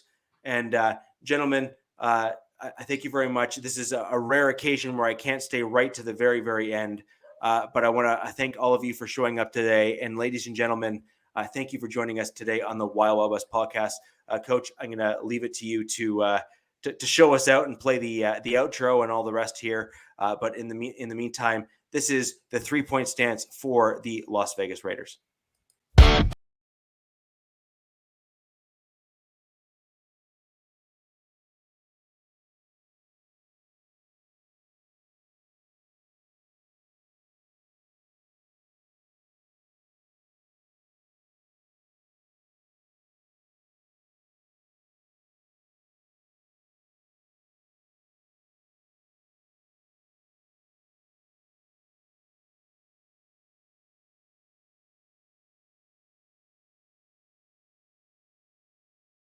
root for the Raiders, and we were like, we got to get to Vegas on New Year's Day. And then just after doing a little research, looking up hotels, and then just kind of considering the environment, we decided to skip it. But going to be an unbelievable atmosphere. Wish I was going. Couple keys for the Niners. The one key is to just fall behind, apparently. That's I guess the key to beating the Raiders is to just be down by 10 or 17, and you'll pull out a dub at the end. No, I think for real, one of the things the Niners can do is attack the middle of the Raiders defense, both the defensive line and in the second level. I think what we've seen with George Kittle the last couple weeks, the way he's cooked the Seahawks and then did the same thing to the Commanders, that's something that the Niners are going to be able to exploit. And the Raiders just for years have been unable to really figure out that linebacker spot. And I think this year it's going to be a problem again, or at least in this game, it's going to be a problem again for them. So it's George Kittle in the middle of the field. I think they can get Brandon Ayuk free in that spot. Christian McCaffrey, of course, has been awesome since he's been there. And I think the Niners, just between the hashes, are really going to wear them out, because I don't think Vegas has anybody that can hang with San Francisco in that area of the field. So the Niners have to get going there. And the other thing that does is it leads to the second key, is it stays away from Max Crosby. Like, that's he's in the Defensive Player of the Year conversation. I think he's going to kind of be there just every year he's in the league. He's a really good player, really high effort player. And if you don't try to take him out of the game, he's going to force his way into the game. So he's going to make a couple impact plays. I think you just have to limit staying out of third and long. I mean, he's not running.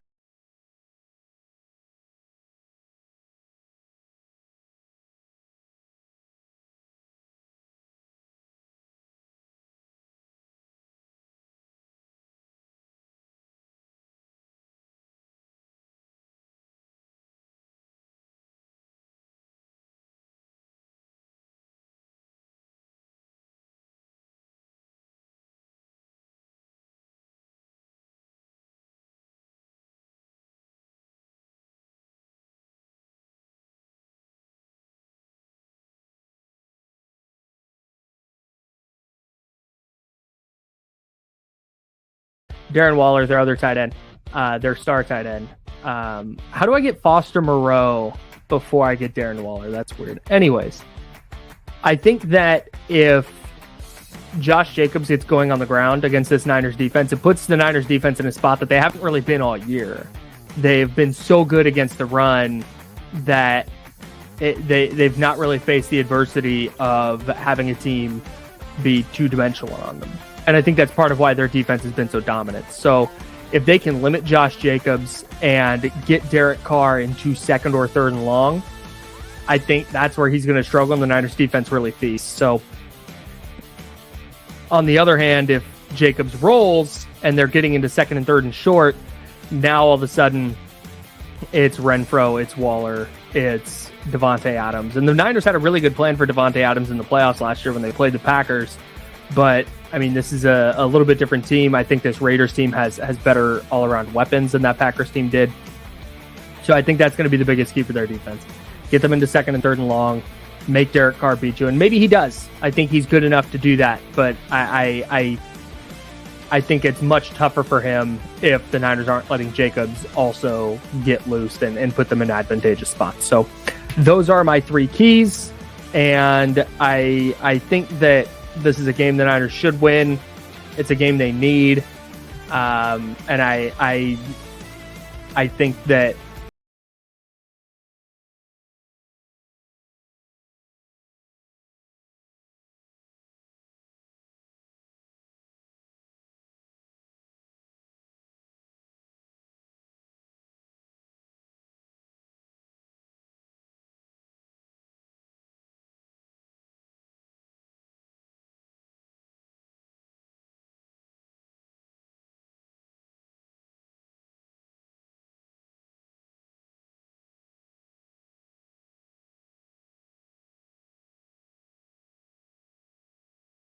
I'd say that's certainly a little outdated. Yeah, a little bit. I guess he recorded that before Derek Carr bitching, right? Well, I mean, that did happen like 4 hours ago, so Right. Fair enough. I mean, yeah, it's gonna. I mean, that's the thing, I guess, to me. Kind of like I said with the Broncos Chiefs matchup. You know, like it's going to be a bit of a wild card because they don't have Derek Carr, so you don't know how they're going to scheme. Mhm. Like I imagine you're going to see some traditional McDaniels, and I think, correct me if I'm wrong, but wasn't Stidham in New England for? He was. He got drafted there. He played there, right? Like he played for McDaniels. So he did. Mhm. So I imagine if you went back and watched the tape of Stidham when he started games for McDaniels, they're going to run a lot of that similar stuff. I mean, that could be feeding Josh Jacobs. That could not be. I don't know. But that certainly kind of throws a wrench in the, our preview going into the game, just because you don't know how big of a factor Devontae could be, because you don't know if Stidham's going to be able to give him the ball. There's just so many different factors with changing the QB at this point of the year that you just don't really know how successful the Raiders can be offensively. Plus, that's a 49ers defense I certainly would not want to face right now, because they are getting absolutely healthy and are they're peaking at the right moment. Besides being on their third quarterback, who was the dead last pick in this year's draft. So, and I want to point out that you laughed at me when I picked Brock Purdy in my mock. You thought that was laughable. Hey, playing well, right? He's playing well. Yeah, it's going to be interesting to see. Like, I know I'm kind of pivoting off of the Raiders 49ers game itself, but it's going to be interesting to see what they do, like how far the 49ers go in the playoffs, and then what they do in this offseason.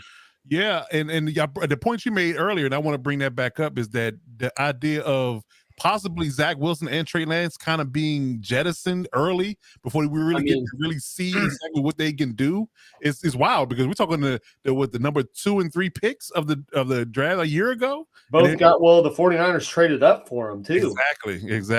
So there's my guy. That thing, yeah. I was getting worried. Yeah, he showed up late last week, and I thought maybe it was someone to save face because he was the real Chiefaholics guy, but he's back. He's back again. So now we know he's not locked up. He's good. He's not locked up. He's good to go. He's good to go. So yeah, it'd be interesting to see what they do with the quarterback situation. I'm almost positive that Zach Wilson is pretty much done.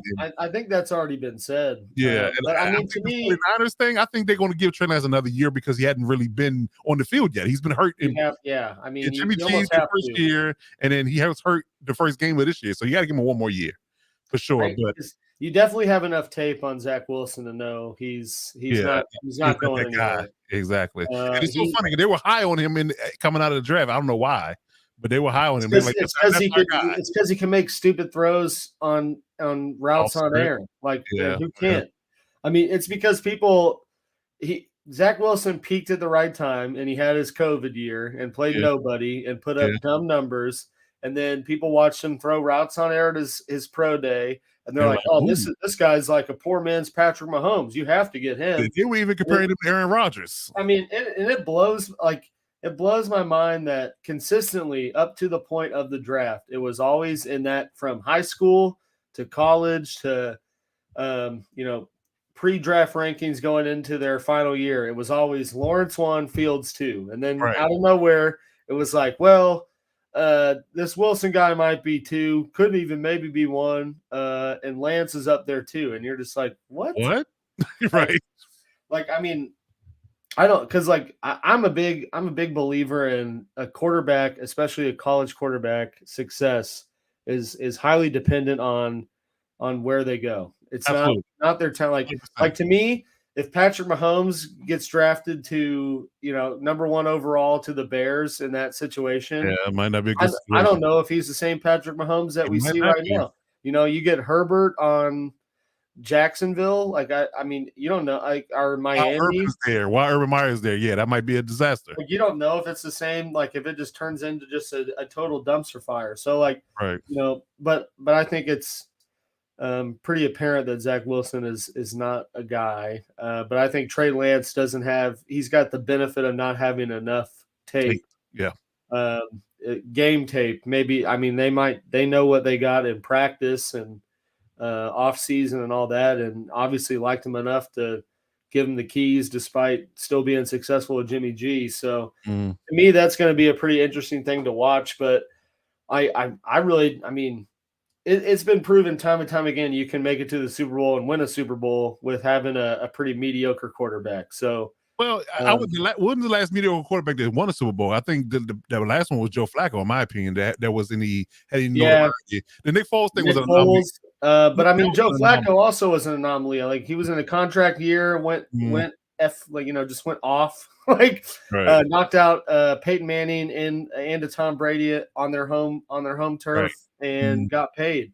Yeah. But I mean, sticking with the Ravens, Trent Dilfer, he had no business winning a Super Bowl. But in those conversations, what was always paramount? The defense. Now you don't have a top tier defense. Rex Grossman got to the Super Bowl with the Monsters of Midway. So I mean, the it can be done. Bears, they call them the Sugar Bears.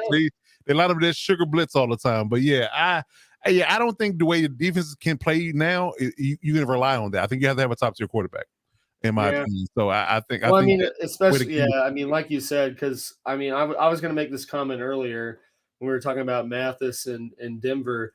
I'm like PI calls now is like borderline holding, on the line. Like you can call it every play if you want, with how the rules written now. So, I mean, to me, it's going to be interesting to see, what the Raiders are trying to accomplish with benching Carr and how they're going to come out and play. Because I guess to me, as someone who is looking at that outside end with really no religious following of how the Raiders operate or our insider, followings on social media of rumblings, to me, it's,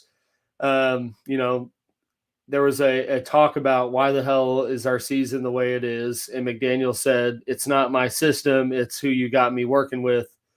Let me kind of take some pressure off and put in Stidham, who's a guy I worked with, and show you that my system can be productive. So to me, it's going to be kind of an interesting game because I feel like you're going to see a totally different type of play style from McDaniels and how he, schemes things with Derek Carr not being out there.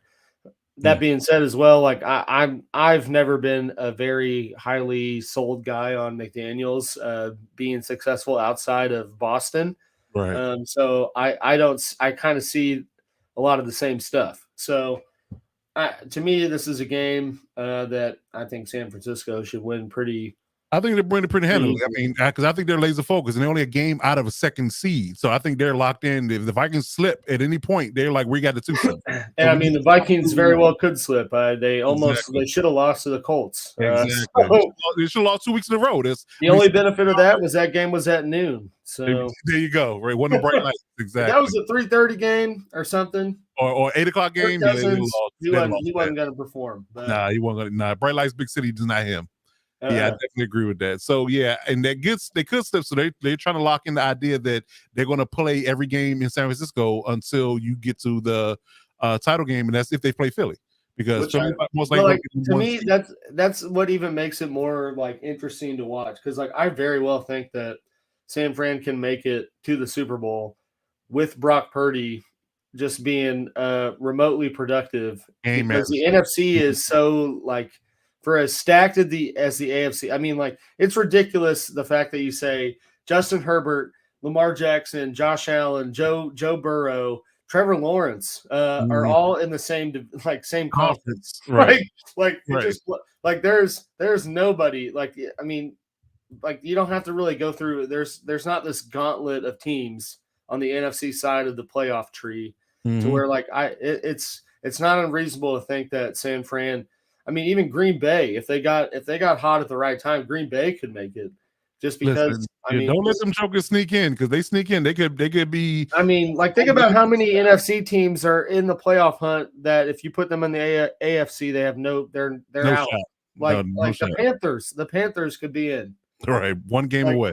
I mean, that's all you need. That's all you gotta say when you compare the AFC to NFC in terms of difficulty. I mean, I think we all realized that the NFC was going to be weaker this year. Just how weak what it's going to be, and the idea of Brock Purdy being a third string quarterback and Mr. Irrelevant making it to the Super Bowl is just wild to me. When you're going to have some elite tier quarterbacks going to make it from the AFC, whether it be Mahomes, Burrow, they have to. They have to. They're all going to be in it. So somebody got Joe Burrow. Right, I get that. I definitely get that. But I mean, overall, I believe the same thing you believe. I think the 49ers roll in this one. I think with the what was on the 3-point stance, I think that you can say for sure that they may shock you in the sense that they may score a few points. But I just because you don't know what to expect. I mean, a backup quarterback is always a wild card because you don't have any film on him. But Yeah, but I think that's gonna last about 2 seconds, and they might get a couple of we said the drives. same thing about Nick Foles going into last week, and that was pretty. I Right. think second snap of the game, you're like, Yeah, oh that was yeah, pretty no, the bad. Chargers That was got pretty this. bad. Yeah, I went exactly. into that game. I was like, I desperately need a 20 burger from Michael Pittman. happening. So yeah, Not happening. please, Right. God, but Right. no. No. But But yeah, like even the dude said, I mean, Raiders are still technically fighting for a playoff chance, but I think seeing the moves the front office made in the last 12 hours of the day, right. I mean, I think it's pretty apparent that they're moving on to the next season. So, it's a wild card game. It could be a trap game, but I just don't see really. I think the 49ers too focused for that. I think they got their eyes on the prize. I do. I really do. Based upon the way they play, they don't falter. They don't waver in anybody that they play at this moment. And I saw firsthand when they played the Chargers a few weeks ago. And that's like it's crazy too. Like there's been a bunch of like rumblings on Chiefs Twitter of like, well, the Chiefs, this is the same 49ers team. The Chiefs put whatever points on. And I was like, yeah, but that was without. I mean, they were like half their defense was hurt. Right. That was Jimmy G was still out there. I mean, you just don't. It's a different team. Different team. Oh, all the way, all the way. Okay. All right. So you want to give any thoughts about your game and coming up before we get into the 3-point stance with the Rams? And I want to thank Cal Matson again for giving us the 3-point stance for the 49ers game. I appreciate that. I know when I was gone, Richie said since I was gone that the Broncos had a chance, but nah. I mean, like I said, kind of the same, I guess, same undertone with this Raiders 49ers game, and that it's going to be a bit of a wild card factor with them, chopping shop and the coaching staff and everyone taking accountability in the past couple of days of why the season is the way it went, and they might come out and certainly was a Broncos team that made it a game when it looked out of reach, halfway into the second quarter. But at the same time, like that, it's not the same Chiefs team that we saw 3 weeks ago. Not the same Broncos team. So I think the Chiefs are just kind of hitting all strides at the right time. That I don't think you see them.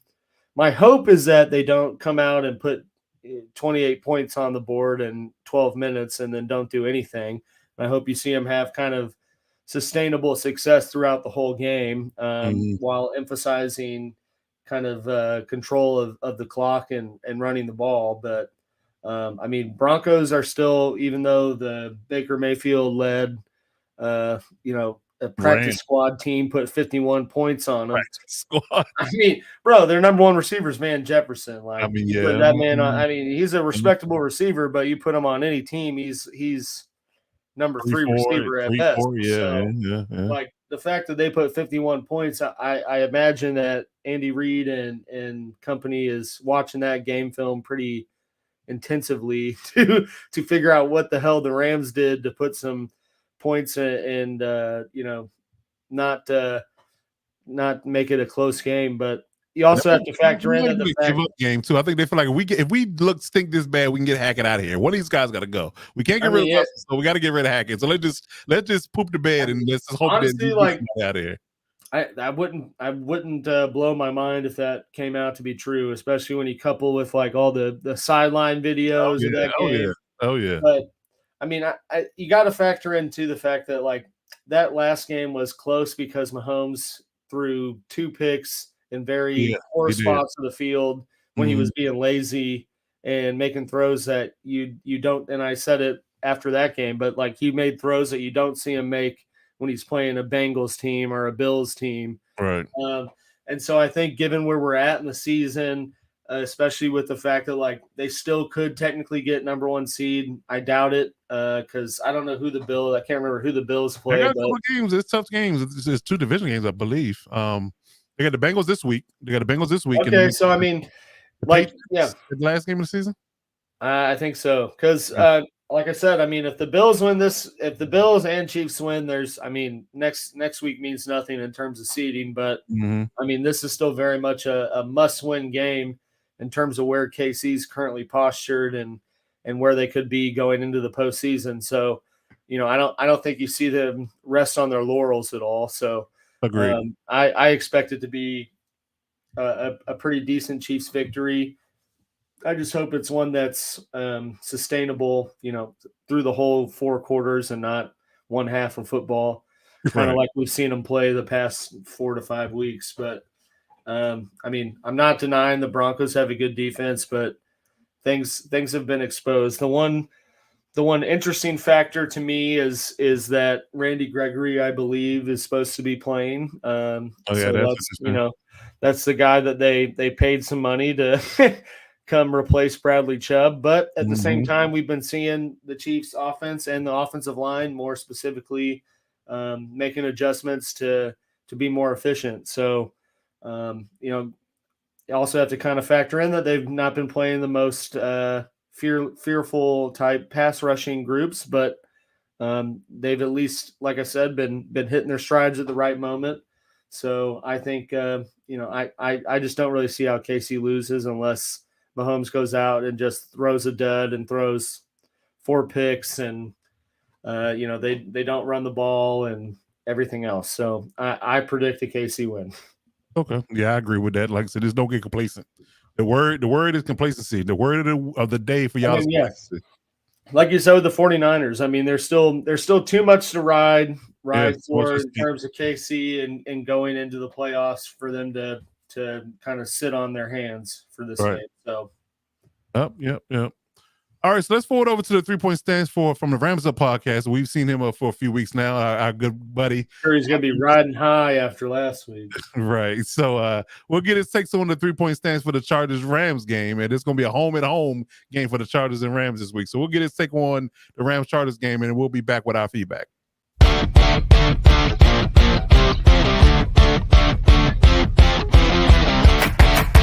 Hey, everybody. Mark from Rams Up here. You can reach us on YouTube. Our YouTube handle is at LA Rams Up, and our podcast, LA Rams Up Podcast, part of the Pigskin Podcast Network. Rams coming off a big win against the Broncos. I thought it was going to be low scoring, but everything went their way. They dominated from start to finish. The Chargers this coming week, that's a different beast for this Rams team, and it's going to be a big challenge. I'll try to give you the 3 things I think they need to do to come away with a victory. The first thing they need to do is run the ball, especially on the early downs. That was what they did against the Broncos. Cam Akers got it rolling. This offensive line finally getting some consistency, some of the same guys up there a couple weeks in a row, although Ode Abushi has been suspended for his little fisticuffs with Randy Gregory after the game. So this Charger defense, I think, is vulnerable against the run. The Rams are going to have to lean on the run on the early downs and be successful with a new guy up front, whoever's replacing Abushi, and see if we can get Cam Akers rolling again. We can't afford to get behind the chains of this offensive line. In the Bronco game, we pounded the ball pretty good on first and second down, and that was one of the reasons we were so successful. The second thing I'm concerned about against the Chargers continues to be our defensive line. We did not have to worry about the running game with the Broncos after a few series. We got out to such a good lead there, but we're still missing 3 of our top 4 defensive linemen: Aaron Donald, Ashawn Robinson, Marquise Copeland. They're all done. So we got a bunch of new guys up there: Bobby Brown, Ernest Brown IV.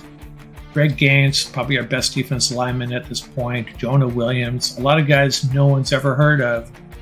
And it's going to be a bigger challenge to slow down this Chargers game because we're not going to blow them out and force them to start throwing the ball. Our defensive line is going to have to hold up against the run. And the third thing we're going to have to do is something we've been doing all year pretty well, is bend but don't break. And by that I mean we're going to give up a lot of yards in between the 20s. That's what we've been doing all year, but we've been very tough in the red zone, and we're going to have to continue to do that, be successful in the red zone against this Chargers offense. I'm talking about our defense here. We're going to have to force Charger field goals. as much as possible, keep the game a little bit low scoring. So that's something we've been pretty good at all year, getting tough in the red zone and forcing teams to kick field goals. So those are the three things, kind of cliche: run the ball, stop the run, and red zone defense. Those are the three things. And I should also mention one thing in the Rams' favor in this game. Brandon Staley was the Rams' defensive coordinator, and a very good one. And maybe Sean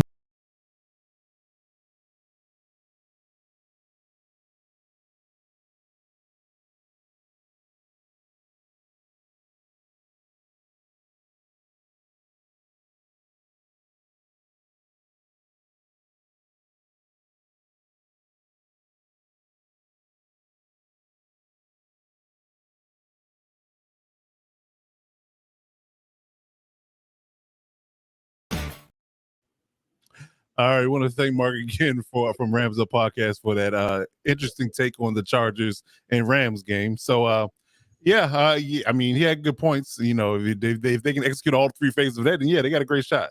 But I will say that based upon now, I will say too, Odell Boucher is going to play, I believe, because I think him and Randy Gregory's suspension got lifted. I think they appealed it and they rescinded it. So. He is going to play. He's a former Charger, actually. Also, he was our guard last year before Zion Johnson got there. So we have some familiarity there with him. But overall, I mean, I think that the defense is they've been playing much better against the run in the last 4 to 5 weeks than they have previously. So bless you, Alex. I think overall that I think they're going to see a different defense. A lot better effort. A lot more tenacity from the defense in the last few weeks. I think they're going to be surprised by that based upon what they've seen on film all season. So I think that's a plus for us. Whether or not Jalen Ramsey is going to travel with Keenan Allen is be an interesting one. We all have seen that Jalen Ramsey hasn't been the normal Jalen Ramsey that we're accustomed to. So that'll be an interesting matchup. But if he does feature Keenan, Mike Williams should have a good day. I think that he should be targeted early and often and get him involved as being on that second or third corner.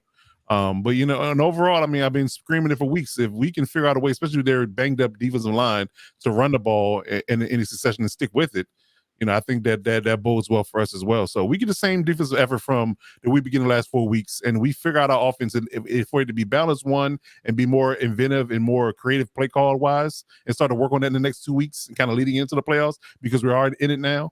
Then I think that's what we need to work on. I think Alex kind of alluded to that as well, is that, yes, you should win this game. You should be focused on winning this game, but you also should be focusing on working things and fine-tuning things to get yourself ready for the playoff run. So I think that's what we need to work on from that perspective, is to fine-tune things, get things moving in the right direction, and build confidence in the idea that you can do these things going into the playoffs. And then from that perspective, I think if we do that from our perspective, I think we win. Yeah, no, I would tend to agree with that. I think you kind of said it, like they need to focus on running the ball more. And to me, at this stage of the season, for a team that knows they're in the playoffs, that's what you need to go into games focusing on, because that's what you're going to need to do in these later January games, especially if you're traveling out to Kansas City or Buffalo or Cincinnati. All those games are going to be cold. There's not going to be no warm games involved in there.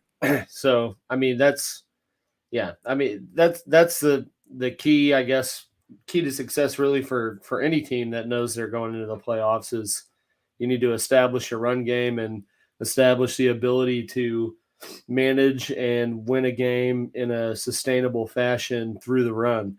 I guess to me, one interesting thing is I didn't invest in him in fantasy at all this year, so I don't really know the overall success of Eckler, stat wise, but I feel like they haven't really used him as much as they have, the past couple years. And maybe that was to some degree by design, with the mindset of getting into late December, early January, and he's not, beat up from having 400 touches. Right. And so maybe, at this stage now that they know they've locked it in, you see them try to use him a bit more. But at the same time, I kind of would kind of dance around on eggshells with that approach because you Yeah, don't that's want my to get bad. them hurt, and then you're stuck Yeah, with that's my Spiller bad. or Kelly or Especially we're having 3-4 running backs in the stable already. Let them guys get some touches. Let Isaiah Spiller run a little bit. Let Sony Michel run a little bit. Let Josh Kelly be the feature back. He's been running well. The times we've run it successfully in between the tackles. Josh Kelly's been the guy. So I think that you feature him more so and let Austin be the more receiving target, especially if you're already up and kind of get the game in hand and kind of, like you said, hedge your bet with his touches. From a perspective of you trying to, you have him fresh for the playoffs. And I think because the argument was, and this is why I feel like we drafted Spiller, is because they didn't know exactly what they had in Kelly, and Kelly hadn't shown much yet outside of fumbling, to this year. Yeah. So they wanted to get a guy that can spell Eckler in a sense where he's not, like you said, not banged up midway through the season because he just has to do so much. He's so much of a workhorse. As good as he is, strong as he is, he's still 200 pounds on a good day. Mm-hmm. So, you have to honestly, truly realize that taking a 17, 18-week pounding on that frame is not going to bode well for you if you're featured and you're targeted a lot. So I think that's one thing that they've done well, and they kept him healthy. And we've had the season with injuries. He's been one bright spot. He hadn't got hurt, knock on wood, that he doesn't. Yeah. So I think that we keep him healthy and we work on the things we need to work on and start fine-tuning some things. And then we'll be right as rain come playoff. To me at this stage, because I don't know, I don't think the Chargers can really through winning out or anything could really move up their playoff ranking, right? We're a game behind the Ravens, so that would be the fifth seed. Yeah. So yeah. To me, I think the biggest focus is like I said, make sure your scheme's right for what you would need to do, and make sure that you leave every game healthier than you were entering. Because they've gotten their guys back to some degree, mostly talking about, Allen and Williams defense. Obviously you don't have JC Jackson, but you got a healthy Derwin, and I don't think, will they get Bosa back for the playoffs? Or I think definitely the playoffs. They're jostling with the idea of activating them in this week. But I think maybe next week he gets some reps, in spot duty next week, so he kind of be fresh for the playoffs. Kind of get his game and timing back down. But yeah, I think he definitely will be back for the playoffs for sure. And I think that it's outside chance we might get Rashad Slater back as well at left tackle. So to me, that's the biggest thing is things are clicking at the right levels in terms of who's coming back. So you want to make sure you keep that narrative going in the right direction, regardless of a win or loss. But at the same time, I just think the Chargers are too good to, regardless of really how they come out, lose to a team like the Rams, especially without an Aaron Donald, without really Cooper Kupp, without a lot of people. Like the line banged up, so it's definitely a game you should win, but you have to take care of business. Yeah. That's kind of the story with any game in the NFL. You can't go out and Chiefs lost to the Colts, so right.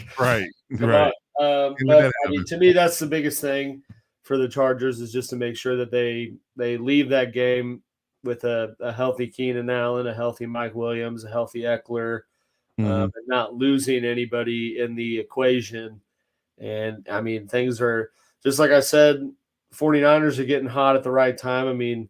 Chargers are too. And, part of that has been Herbert's kind of been hot all year, but he's been hot with, the third and fourth guy that was on the receiving totem pole. And 6. And now he's getting his guys back. So, things are looking up for them. And to me, that's got to be the biggest factor, is just to make sure that those guys are there come whatever matchup they have, wild card round of the playoffs. So, yeah, I definitely agree. So, yeah, I think we're on the same sheet of music. So any final thoughts before we wrap it up?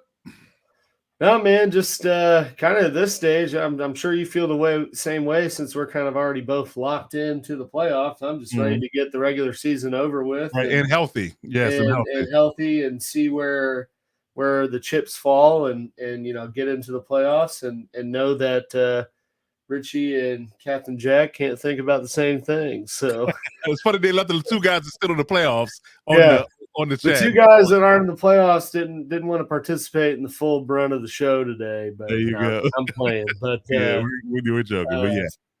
No, But, I mean that's kind of my final thought. Yeah, just hope both of our teams go into whatever matchup we got first string through the playoffs healthy, and just finish out the season in a good way, and on to the playoffs.